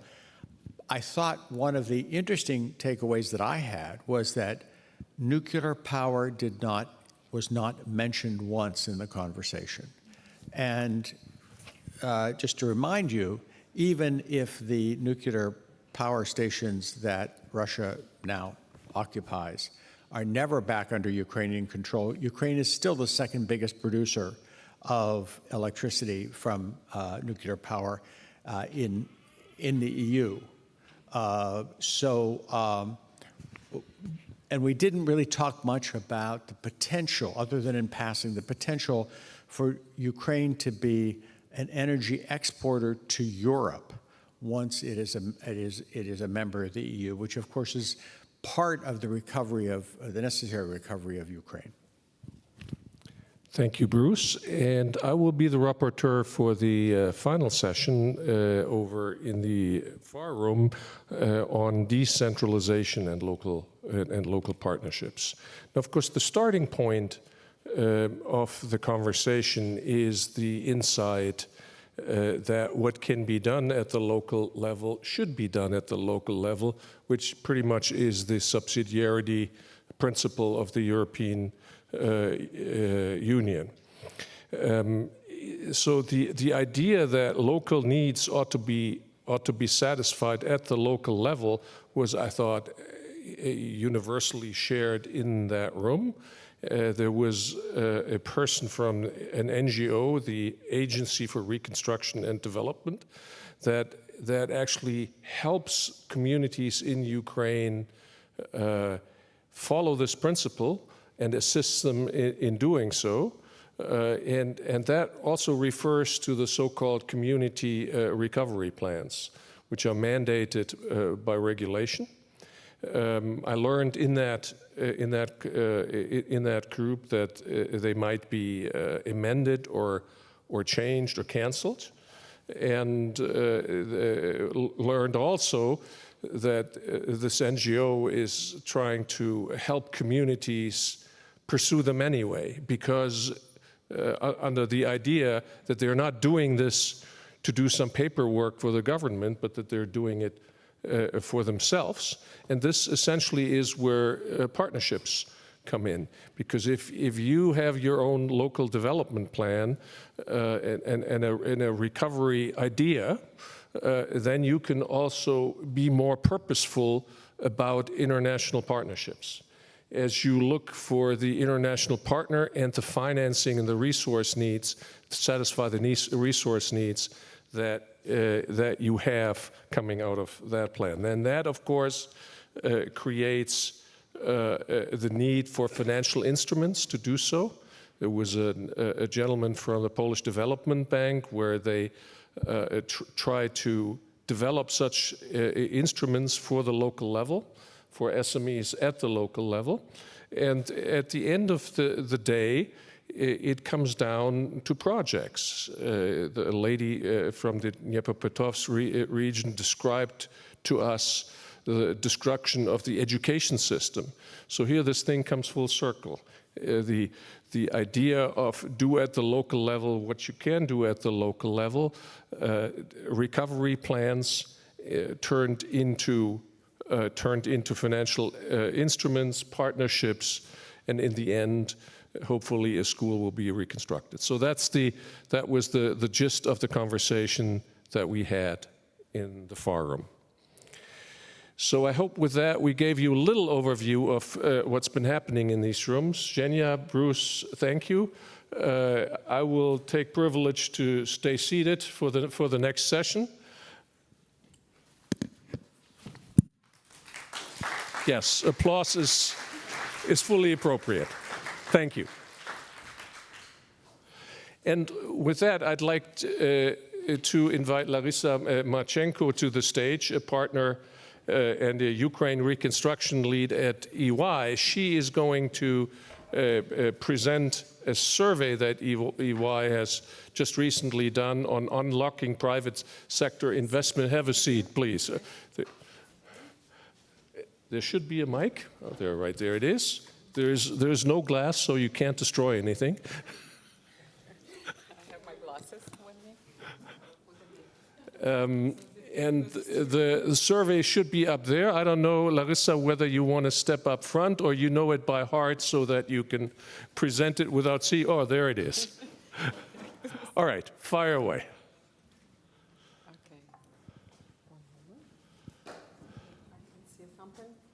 So, hello everybody. Good evening. You already had quite extensive sessions today. So I will give you some more information to digest with regards to investments into Ukraine. And let me start with myself. Yeah. So why am I talking today on this topic? As announced, I'm a partner in Ukraine. Currently for 2 years already I live in Germany, but before that, and started in 2005, I was dealing with investments into Ukraine and with investors. Primarily I was working with foreign investors who were considering different projects in Ukraine and in different forms, including the equity investments, the various kinds of share investments, securities, providing loans, and so on. So basically, I have 2 decades of experience explaining foreign investors and relating them to Ukraine and explaining how the business is done in Ukraine. And I would say that it was never easy. Yeah, it was never easy in Ukraine. I started in 2005. It was the wave after the Orange Revolution. You probably remember those optimistic sentiments, and they were coming from inside and from outside. Our population, the Ukrainians, we really believe that something will dramatically change in Ukraine for better, and Ukraine will become the member of European Union soon. Unfortunately, it didn't happen. Yeah, right after 2007. Yeah, when we wanted that so much, and Actually, that year, 2006 and 2007, was probably the best for in terms of the investments inflow into Ukraine, and of course, yeah, for our business. After that, it was high and low due to various events in Ukraine's history. You probably remember these modern history events, and the war started in 2014. So basically, we saw a lot of outflows of investment out of Ukraine. Of course, we were supporting the investors in those processes as well. Then there were also, of course, different restructuring processes where we took part. And currently, unfortunately, we have this horrible war. Still some investments are coming into Ukraine, and I'm continuing to work with my team who are on the ground. These are 15 professionals who are doing the primarily financial due diligences, various feasibility studies, market studies. We are working also extensively not only with direct investors, but we're also with donors. And currently we are supporting donors in various initiatives and endeavors and projects and they are exploring in Ukraine. Of course, I was taking part just now in the energy session, and this is the major focus now for the donors. They are trying to help Ukraine to create some basic needs for population to stay there, because the thought which I've just heard is that if those conditions are not created, then we will see even more outflow of people, yeah, like me, that I'm living currently in Germany, and this will be even more dramatic for Ukraine's economy, because the human factor is one of the major factors for investors when they decide on when and how and in which industries to invest. And let's come to this survey itself. Let me start with what is this survey about, whom we asked, when we did it, and what were the topics. So basically, our survey is different from any others. I know that during this conference, there will be a number of surveys presented. American Chamber of Commerce, for example, will present their survey on the current investor sentiment.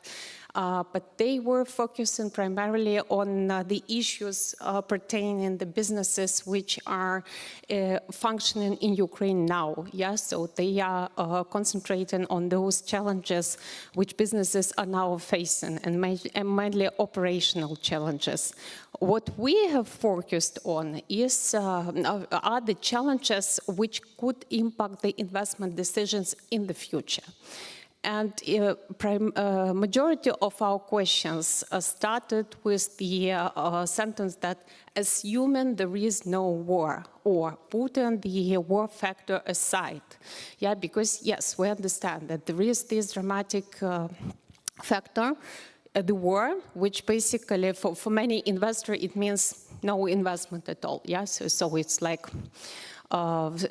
Ukraine is not on their investment map due to this factor. But we asked them to assume that this factor doesn't exist. And what would they need, what would they want to change in Ukraine in order to consider Ukraine as an investment destination.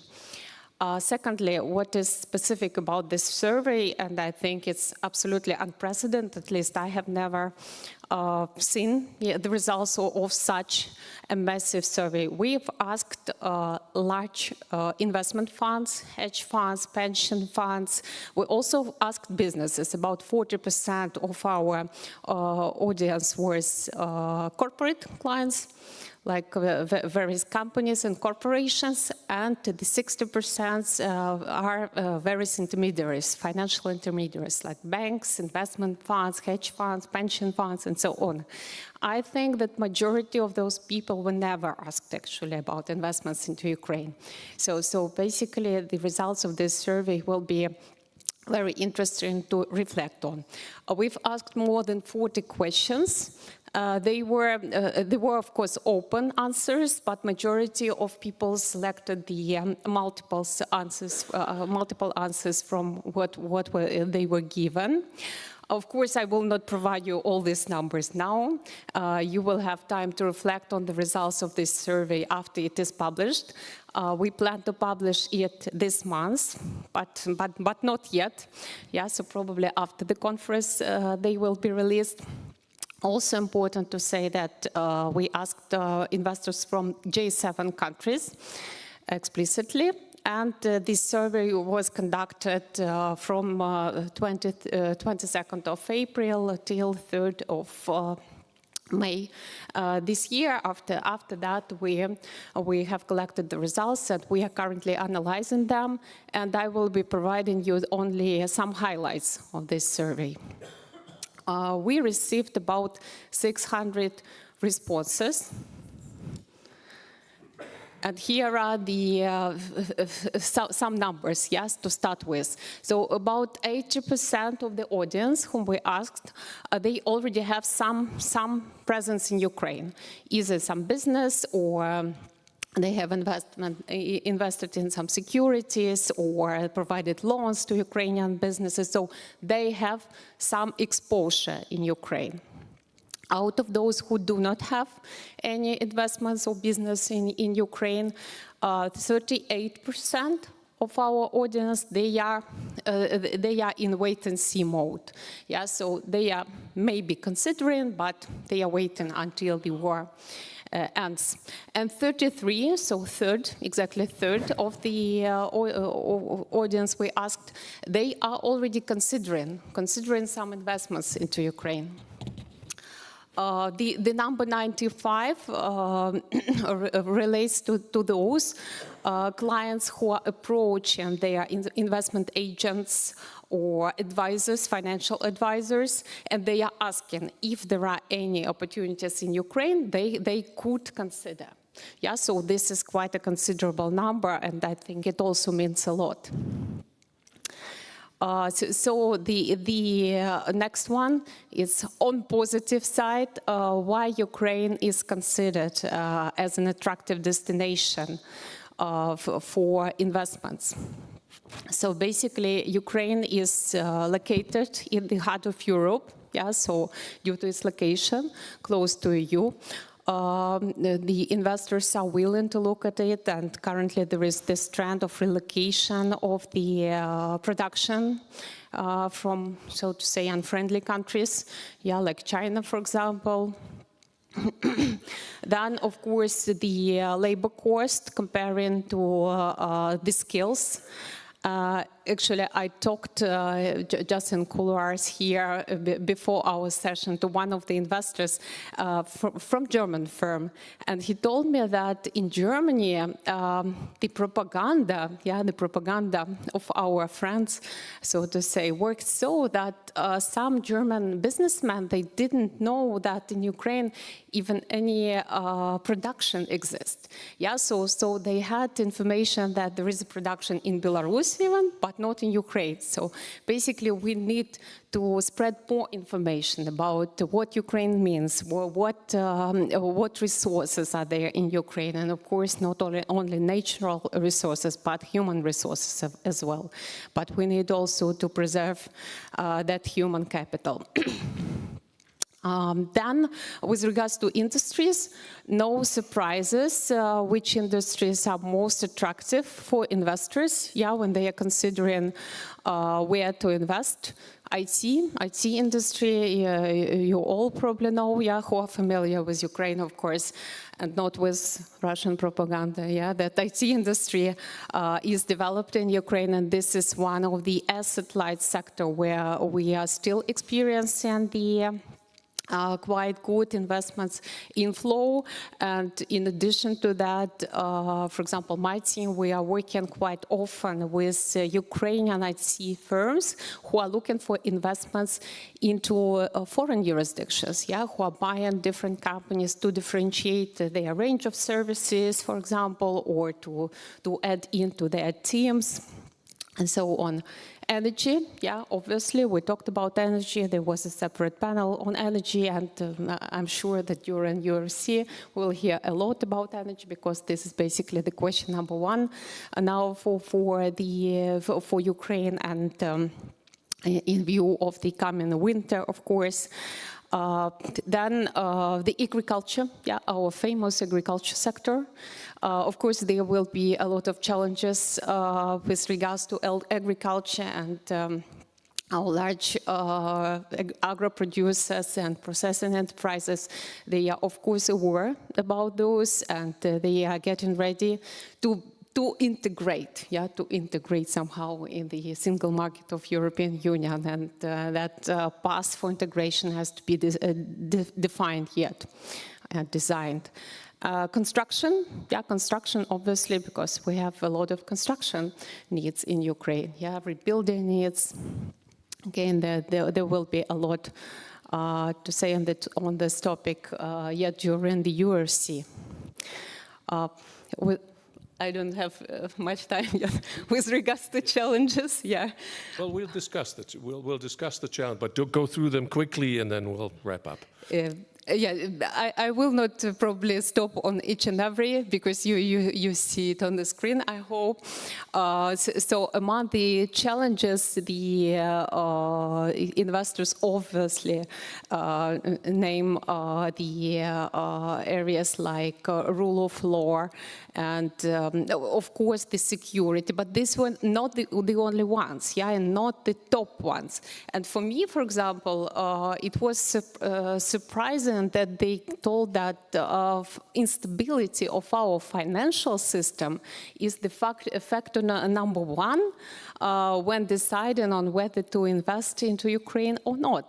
And I think that the conclusion we could make here is that the investors, large institutional investors, they are just not aware that the financial system in Ukraine is stable. Yeah, and our national bank is doing an excellent job in stabilizing the currency and managing the inflation.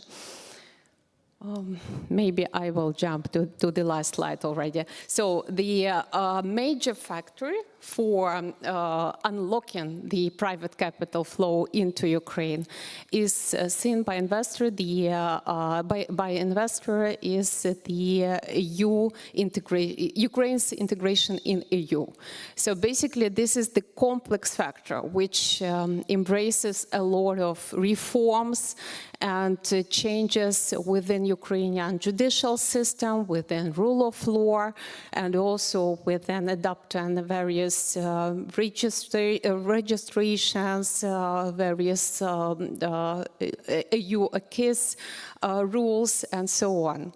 And of course, on operational side, as I've already said, we need to preserve our human capital in the first place, and of course provide proper supply chain security to investor. And they mentioned the military risks insurance as the important factor.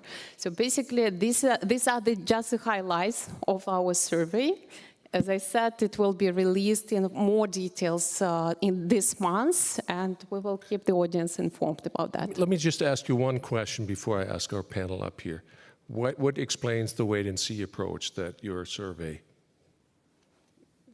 tells us? I think that there is an interest, definitely. And I think that our government is definitely doing some good job in promoting Ukraine, but I think that also there is more to do. We need to provide more information, first of all, about Ukraine and opportunities that exist, and secondly, on those factors or those mechanisms to mitigate the risks. Yeah, because currently investors consider that the risks are prevailing. Yeah, so they cannot invest right now. So I hope that Ukraine facility, as well as other instruments which are available, will allow investors to enter now rather than waiting, until the war stops. Larissa, thank you. Thank you for presenting this survey to us. We'll be on the lookout for it and digging deeper into the data. So Yes, there is something called applause, and it is welcome here. Thank you, Larissa. And with that, I'd like to invite our last panel up here, which will dig deeper into the question of investments into Ukraine. And as they're getting seated, I will save some time by introducing them while they're doing that. Natalia Aresco, just coming up to the stage, is a turnaround and restructuring strategy. Any place, Natalie, any place. With a 30-year experience in this restructuring channel, so former finance minister of Ukraine, now with UI. Next to her, Gary Pulushkin, consultant and country coordinator for Ukraine at the German economic team. And at the far end is Bruce Stokes, a visiting senior fellow at GMF and author of the recently published paper. And yes, there is the plug. Hold it up, Bruce. A smart specialization strategy for Ukraine. So we've just ended this conversation on the question of what's holding up things. So let me turn that question around and put it to this panel. What is necessary to unblock it? The unlocking of investment. Natalie, start, and then we'll go down the line. So quickly, I think that, you know, when you ask an investor now, it is security. Security over everything, because security not only has a high risk, but it also has high cost, and it's associated with increased costs. It's associated with lack of human resources because of the mobilization and the out-migration. So number one is security. Trying to resolve that with war risk insurance hasn't changed anything. And I think then you get to the next set of reasons why new investors are not coming in droves to Ukraine. That's not to say that new investors are not coming. I have to be very clear. You know, as you know, a large French investment was announced in the last few weeks, about $1 billion into the telecom industry without war risk insurance. So this is all about risk reward and how an investor perceives the risks and how they perceive and how they measure the reward that they wish to have. So I believe that what you just saw for investors that are not in the country is we have a lag in them seeing the Ukraine of the last 10 years in front of them. They come to the table initially saying it's security, and then you offer them the war risk insurance. They say, well, but it's corruption. Well, but it's the financial system. Well, but it's the currency. And those are all problems that existed for the most part in mass prior to 2014. Many of those challenges have been reduced. Maybe they still exist, but they've been reduced massively in the past 10 years. And I don't believe, Larissa gave the government a lot of credit, I don't believe those investors who have not invested in Ukraine before know what happened over the last 10 years in a level that would change their vision of the risk-reward equation. So it's not that they haven't understood or haven't been able to receive proper information during the last phase of the full-scale invasion, but it's a longer-running issue that you're seeing. Gary, would you agree with that, or do you see other factors that one needs to mobilize to unlock? Yeah, both. What we see now is there is investment ongoing, but it's companies that already are in Ukraine that invest rather than new investment from like greenfield projects from companies that have never been in Ukraine before. And let me highlight 3 factors for the involvement of private sector in Ukraine's economy. And first, reliable public financing and export development. And let me explain this from a macro financial perspective. Here we even do not talk about reconstruction financing. Here it's just state budget financing. It's about paying salaries to soldiers. It's about paying support for vulnerable internally displaced persons. And it's also about export development support, as the trade deficit is large in Ukraine. And both factors are also important for sustaining international reserves. And this is the main conditionality for the National Bank to ease any FX restrictions that are in place and that affect also private investment in Ukraine. For example, transferring profits abroad. And this is a direct challenge for investment. So without support for export development, for example, through accession to the European single market or further closing the budget gap, we cannot go further steps in easing FX restrictions.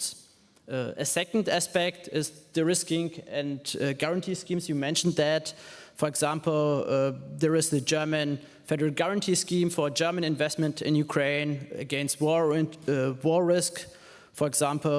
But this covers only German investment, not overall foreign investment and not even Ukrainian investment, which is the absolute majority. So we should think about instruments how to invest Ukrainian investment in Ukraine against war damages. And this would be a game changer on the macro financial perspective. And the third one, and you mentioned that, investment climate reforms and steps towards EU accession go hand in hand. We have just conducted a study with the German-Ukrainian Chamber for Commerce and Industry that looks at 30 concrete policy reforms measures. My colleague has also some printouts of that. But further reforms in the area of rule of law, further reforms closer to EU standards would also make a difference. And we see and saw experience from European transition economies that are already members, Poland, Bulgaria, and so on, that even these reforms before the full membership will give a boost to FDI. So this is a clear perspective, and as we are here at the German Marshall Fund, let me also conclude with the following. The Marshall Plan consumptional fundament was built even during the war, during the Second World War, and now for Ukraine is also the time to think about conceptual steps towards creating a huge reconstruction plan. However, now is also the time, and this should be the focus for the URC, to still keep the focus on current resilience and survival. You said de-risking, the risk mitigation would be a game changer, if I heard you correctly. When I saw the EY survey, the de-risking was not as high on the. Any explanation, anything you would, for Gary? And I see Natalie wants to come in here. I'll just add that DFC in the United States does insure Ukrainian risk and does insure other countries other than the United States. The demand is not as great as you'd think it would be, frankly. And that means that that can't be the number one issue. MIGA offers global insurance. They don't have the pipeline that you would expect it to be. Investors on the ground with money in the ground are applying for insurance because they're protecting their assets. And there's no other way to protect it unless we get a lot more patriots. But new investors, it does not seem to be the moving element. Yeah, same for Germany. The federal guarantee scheme has approved 22 projects in Ukraine in 2023 for an amount of 55 million euros. That's huge, that's huge maybe for Germany, but not for Ukraine overall. The investment was around $30 billion in 2023. So I absolutely agree that this might be important on the business decision-making perspective for companies that are already in Ukraine, but rather not for the overall macro-financial aspect. I think that's what we've seen over the past 2 years. There's a huge difference between those companies who are already invested in, who want to keep being invested in Ukraine and are investing on top of that, as opposed to those who are not yet there and have to make a bigger leap to do that. Bruce, unlocking it. Well, I do think one of the things we need to keep our eye on the ball in terms of as this war will eventually be over, however it comes out in one way or the other. And Ukraine is going to need a strategy to get itself integrated into the global economy and into the EU economy through membership. As much as the word industrial policy is a dirty word among economists, I was in fact speaking to a very prominent analyst of Ukrainian economy has said, you know, I'm a classically trained economist, and so I'm against industrial policy, but Ukraine needs an industrial policy, which the Europeans call a smart, euphemistically call a smart specialization strategy. That's why we called it, that was the title of our paper. But the point being that Ukraine has strengths. It needs to maximize those strengths if it's going to compete and be successful in the EU market and in the world market. And it needs to move up the value chain. And here is in part where the EU needs to come into play. When the free trade agreement between Ukraine and the EU was signed years ago, grain exports increased, meat exports increased, processed food exports increased 1%. That is where the real trade barriers still exist in the agricultural sector. That's going to be a challenge going forward because that's where the profits are. That's where the value added is. Similarly, Ukraine sits on a large number of critical minerals, but Ukraine needs to be the processor of those critical minerals, not just the exporter of them, because then it's just a raw material exporter, and there's very little profit to come out of that or value added to come out of that. Ukraine needs to focus on things like energy exports. As I mentioned in the previous sector, even without the nuclear power plants now occupied by the Russians, it's the second largest producer of nuclear power generated electricity in Europe. That is a clean energy, whatever you think about nuclear power, which I have my reservations about. But the point being, Ukraine needs to maximize its strengths, and in the information sector, it needs in information technology sector, it needs to strengthen that sector because, frankly, the educational system, as vaunted as it is not that much better than it is in the Baltics, et cetera, depending on the way these things are measured. So that has to be improved. But I think that's the next challenge for the Ukrainian economy post-war. Industrial policy, dirty word, Kari, Natalie? Yes, agree with Bruce? I think the IMF's already crossed the boundaries and has said that some industrial policy is acceptable, so that's the new rule.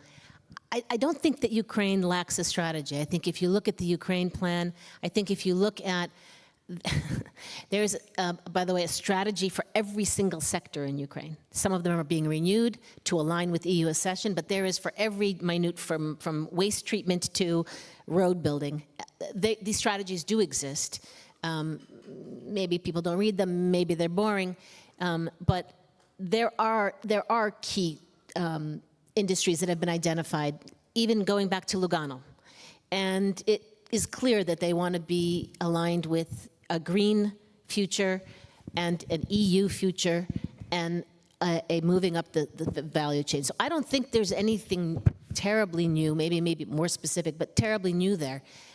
I think where we are is that, you know, the perceived risk is just very, very different for those who are in the country, as you said, who continue to invest, who are doubling down in some cases, and those who've never been there and continue to think it's just... To what extent, though, is that doubling down because they can't get the capital out of the country? And then you reinvest what you've got there, right? And so entrepreneurs, middle-sized companies are expanding. They're moving into new areas of investment. I think now the idea of taking your dividends out is not really critical for most strategic investors. Most strategic investors are investing, you know, McDonald's Corporation, Coca-Cola Corporation, they're not pulling money out every year. If you're a financial investor, it's a different situation. But you know, I think where you're seeing the investment with new McDonald's opening, I think my colleague told me in Lviv train station soon, which is not a bad place. And I think if you see what Ukrainian mid-sized entrepreneurs are doing, it is new money. You know, the private equity funds, the venture capital funds that have entered the market, both in the defense area as well as just broadly into IT, I don't think it's the new money's not going in because it's stuck. On industrial policy, you mentioned the Ukraine plan and what are the key sectors. It's transport, it's agriculture, it's energy, it's critical raw materials. And in all these 4 sectors, we have, on the one hand, clear strategies and reforms for the future. On the other hand, all the current challenges are described, and we should also keep the focus on the current challenges. For transport, it's blockade of sea, it's occupation of Mariupol. For agriculture, it's the mining. For energy, it's the huge destructions. For critical raw materials, it's also occupation and so on. So if we talk about the future, reconstruction and sustainable and green, that's only possible if we now overcome the challenges Ukraine is facing now. And there's also the chicken and the egg, because building EU standards in Ukraine in most sectors is still not the law. Most regulations have not yet changed. There are some. So elevators, for example, if you're worried about elevators, are built to EU standards in Ukraine. But many sectors haven't switched. And so do you rebuild it now? Or do you change the regulation and rebuild it EU? And of course, survival is critical. Yeah, it's absolutely a clear and very difficult trade-off. And Ukraine is doing with that on different levels in different regions differently. We heard of Bucha, where green reconstruction is ongoing. In some Western cities, it's ongoing. Izium, for example, it's not possible. Where Izium is hit every day, it just rebuilt so people can keep being in Izium, but it's not green reconstruction, it's not sustainable, it's just survival. And I'd like to raise the issue which no one is supposed to talk about, but we also have to begin to contemplate and think through what happens if this is just a frozen conflict. If risk is high now,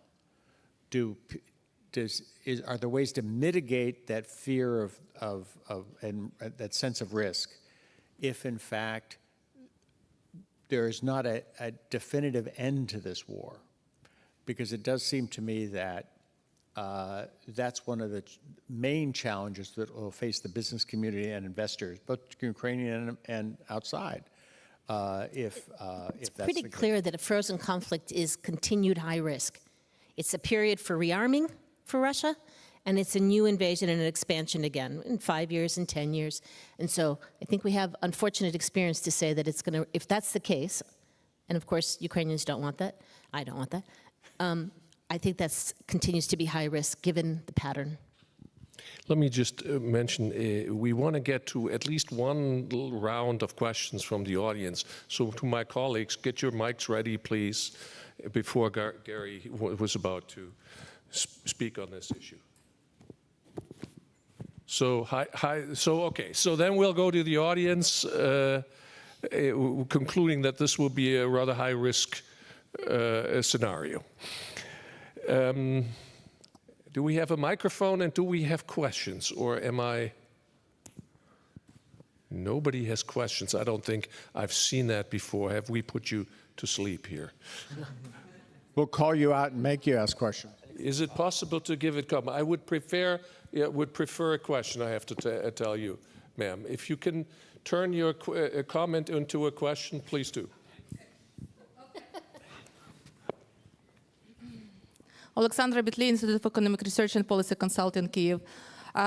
We are talking about private investments, and currently we're talking more about like money, financing, etc. But we have to talk about people as well, and that's what I haven't heard now from people on the stage.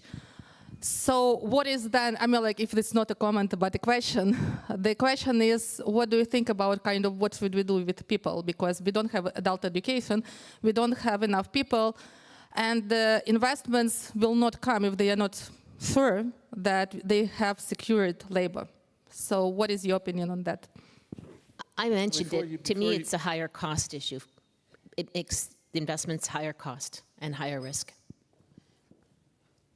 Yeah, for me, it's also a point for the trade-off I mentioned. It's, do we focus more on quick rebuilding so people can stay in Ukraine, or do we would like to focus more on green sustainable reconstruction, which needs more planning, but also the uncertainty of when it's rebuilt, and so if it's hit again, there is no heating, no energy, no housing, so people cannot stay in Ukraine and have to move. So, Zhenya, you had a question here, and then the gentleman in a couple of rows behind. Let's take those two together. Thank you very much, dear colleagues, for a wonderful conversation on private investments. So my question actually would like to refer firstly to the statement of the Penny Pritzker at the beginning, where she clearly stated that there is a really higher importance of prioritization of ministerial, interministerial projects for recovery, meaning that, and I think it was actually mentioned that we do have a lot of sectoral strategies, right, with different types of projects in different sectors. However, there is no clear prioritization between different sectors, I would say agriculture, housing, infrastructure, energy, and so on. And definitely we are now popping into the prioritization based on the emergency situation, right? We have a Kachowka dam, now that's a priority, now the energy system. So my question is that how do you see the cooperation between private investors and businesses with the government on those prioritization projects list? Should be a kind of, as Ukraine facility also established, single project pipeline where the private companies can jump in and pick the ones that is prioritized already by the government, or there should be more freedom in a sense for private investments as well to choose their priorities for recovery. Thank you. And the gentleman. Thanks a lot, Igor Burakovsky, the same Institute for Economic Research and Policy Consultant. Actually, here will two interrelated questions. Well, first of all, actually, as you probably know, well, there were already some investments in Ukrainian economy. Our partners have already heavily invested in development of alternative logistical routes. I'm talking about solidarity lanes, etc., etc., etc. And with this, from this point of view, actually, we'll have a question. What should we do with this type of the investment? Shall we reinvest? Are we going actually well to preserve them? Or maybe actually well it's a kind of temporary solution for the current circumstances? Point number two. Well, there is a lot of questions about Ukrainian infrastructure, but as you probably know, actually, well, we have already closed well the usage of Russian gas. What shall we do with Ukrainian strategic gas main system? Well, strategically, because it's not a kind of very easy question, because traditionally it was oriented towards service in Russia. And actually, well, my final point is that, well, again, actually, when we are talking about foreign investors, well, how do we see actually, well, the role of Ukrainian national producers? Right now, there is a high-level discussion, well, that actually, well, in order to restore economy, we need to restore well, national economic potential, whatever it may mean. In this case, do you see any conflicts? Thank you. Okay, so we have 4 questions from 2 people. You have a choice of picking and choosing, and this will be the final round. I think my compatriots here may be able to answer one of those questions better than I can. But the one point about, how do we marry private investment with public needs? I think as long as there's not a great demand for war insurance, I'm not sure how we do that. But if the demand for war insurance increases, that's, it seems to me, where the tough choices then have to be made, where whoever is providing that war insurance says, look, that's not a priority for us. We're not going to insure that, but we will insure this.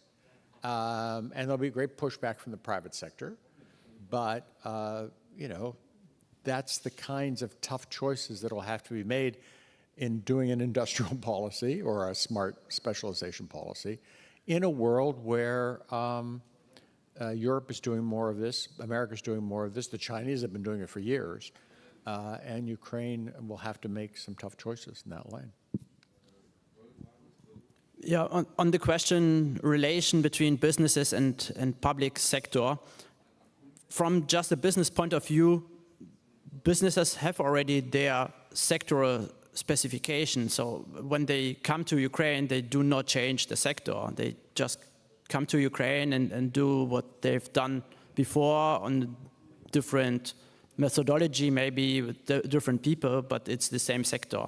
So then the next step is just the Ukrainian step to think how this sector can be supported, incentivized, and so on. But coming to Ihor's point, the domestic investors are the absolute majority in Ukraine currently. And so the current investment insurance schemes, the risking schemes are much more for foreign investors. So we have to think about how private domestic investors can be supported, insured, and so on. On the other hand, foreign investors also support productivity gains. There is a lot of economic literature on this. So we have to think also how to incentivize them come to Ukraine as new investment, though it's very challenging during the war. So I'll try and answer the privatization question. Privatization is a legal process in Ukraine, so you can't have it open, you privatize whatever you want. The government has to prepare it, has to approve it. The documents have to be, financial information has to be made public, so the government will always be leading the process and defining the priorities. I think that the government of Ukraine is right now required and agreed to put in place a public investment management system, a PFM, PIM, call it what you wish, which should help prioritization of the public sector projects and coordination, which I think Penny Prisker was talking about. There is a domestic insurance plan for Ukrainian investors. It's not huge, but it's there, and it's the beginning of something for Ukrainian investors. And I guess the last thing I'd say is that I didn't quite understand the question on transportation, but it seems to me that to the extent that private investors have invested in logistics and warehouses, in docks and things like that, I can't imagine that they'd wrap that up once this changes. I would only expect these corridors, whether they be road, whether they be the Danube on the river, whether they be the Black Sea, only to increase when the economy starts to grow again. Because one of the reasons we can't export more is the situation that we've all described. So I think that, if I understood correctly, the private investments in transport, I would expect to stay and grow. And just so you didn't misunderstand my question on human resources, I think it's the #1 issue. And we're going to have to grasp in Ukraine and grapple with migration policy, which many countries have migration policies when they need certain labor force, education, repatriation. I think we're going to have to talk to the European governments, which was raised this morning. What are you going to do to help us bring people home? What skill sets are you going to provide them? How do we match that with the vocations that we need? How do we incentivize people to come home? But I didn't mean to say that it was not important. I just think that from a business person standpoint, it's just costly. If I can add one thing that hasn't been raised, there is an urgency to making sure that the private sector, whether it's Ukrainian or foreign, invests in the future of Ukraine, because I think we can fairly say that once and if the war is over, the Chinese will show up on the first day with a checkbook. And what we don't want is the political backlash in Europe or the United States, where people say, we help pay for this war, but we don't get any of the benefits from it after the war. But if I'm Ukrainian, I'm going to say, I'm going to take money where I can get it, because we need to rebuild my country. And I think one of the challenges will be we have to make sure that our investors and Ukrainian domestic investors are incentivized to do what needs to be done, because the Chinese will have their own goals and objectives. Boy, Bruce, that was a brutal last word, I have to say. But I guess that's where we are. I think we've tried to understand the challenges better on this panel, and for doing that, I think our panelists have earned their applause. And with that, I'm going to turn it over to pre-last words to my colleague, GMF President Heather Conley. Well, thank you all so very much. What a wonderful day we've had. I don't know if you realize, between registered folks that have come to be with us in person and online, we've had nearly 1,000 people join us and participate in this conversation. That tells me there is a great hunger to understand how Reconstruction works at the local level and all the conversations we've had today. It is impossible to recap. I don't know if you do this at the end of a long conference. I sort of walk out and go, so what did I learn today? What stuck with me? And there'll be different things that will stick with you, but here's the 2 minutes of what stuck with me. The urgency. There is no waiting. The recovery, the resilience, the survival, but there are choices with that. What you decide to rebuild, to what standards and to what regulation. Temporary does become permanent, so we have to think about that carefully. Leadership, leadership, leadership. We know there are very big questions about Ukraine's national recovery and reconstruction leadership today, questions that need answers. But I hope you left here today with the confidence that we have great leadership at the local level. Mariupol, Mykolaiv, Lviv. These are examples of great local leadership. We have got to connect projects to planning to systems that can be rolled out, that can be replicated. The focus on upskilling, building Ukrainian capacity is absolutely essential. I was struck by one of the examples. The regional partnerships are driving greater transparency and accountability. This is what should encourage us to do more. And finally, communication is key. The survey reflected that. I think one comment from one panelist, we all need to be ambassadors of reconstruction or recovery or regeneration. We have to talk about the power of reconstruction and recovery. There is risk, but there is reward. There is hope. There is building. So those are just a few of the things that stuck with me today. I hope as you leave here, you think of some things that stuck with you and you carry that message on. So on behalf of all our partners in GMF, thank you so much. I'd like to invite Dr. Mark Schwick up here, State Secretary for Federal, European, and International Affairs of the state of North Rhine-Westphalia, because he is going to give you the last closing word. We could not be more grateful, Mark, again, for this wonderful facility and the importance of North Rhine-Westphalia's own partnership with Dnipropetrovsk Oblast and your own leadership in this regard. So this is the very final, in the United States we call this, my father's a pastor, this is the benediction. So Mark's going to give us a little benediction and then thank you again. So Mark, come on up here. I'll just stand by till Mark.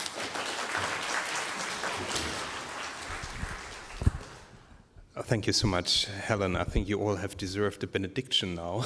But what you do certainly not deserve is lengthy closing remarks. So I will really concentrate maybe on 3 short points. And I think first and foremost, I have to thank you.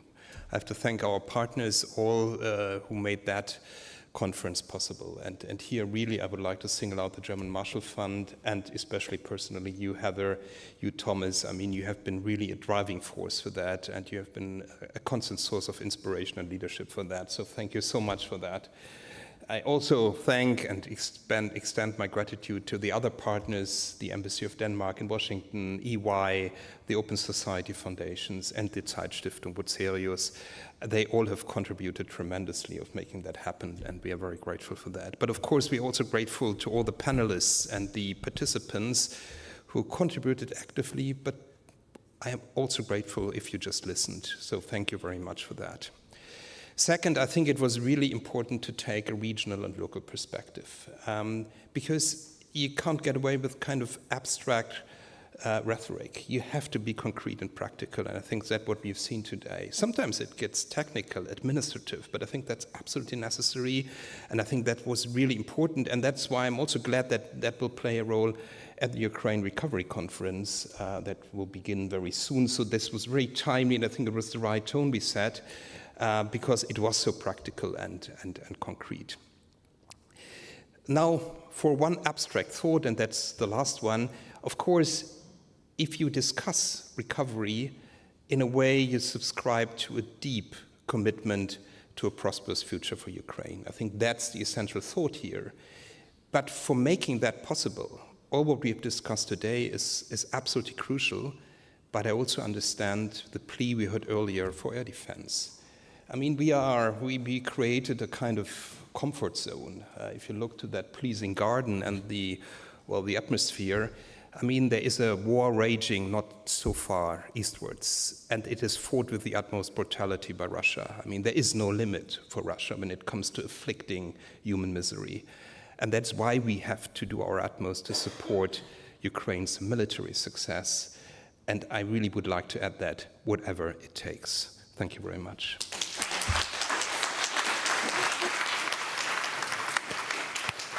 Thank you so much. Those powerful words. So at the end of usually a GMF-hosted event, we always like to say, that's a wrap. But before we say that's a wrap, could all of the GMF colleagues that have helped put this event on, could they please stand? Could our colleagues at the North Rhine-Westphalia State Reps, could you all please stand? Could you please give them a round of applause for making this happen? Woohoo! Thank you all so much. And now say it with me, that's a wrap. Thank you so much. Best of luck tomorrow at the Ukraine Recovery Conference. Thank you again for being with us.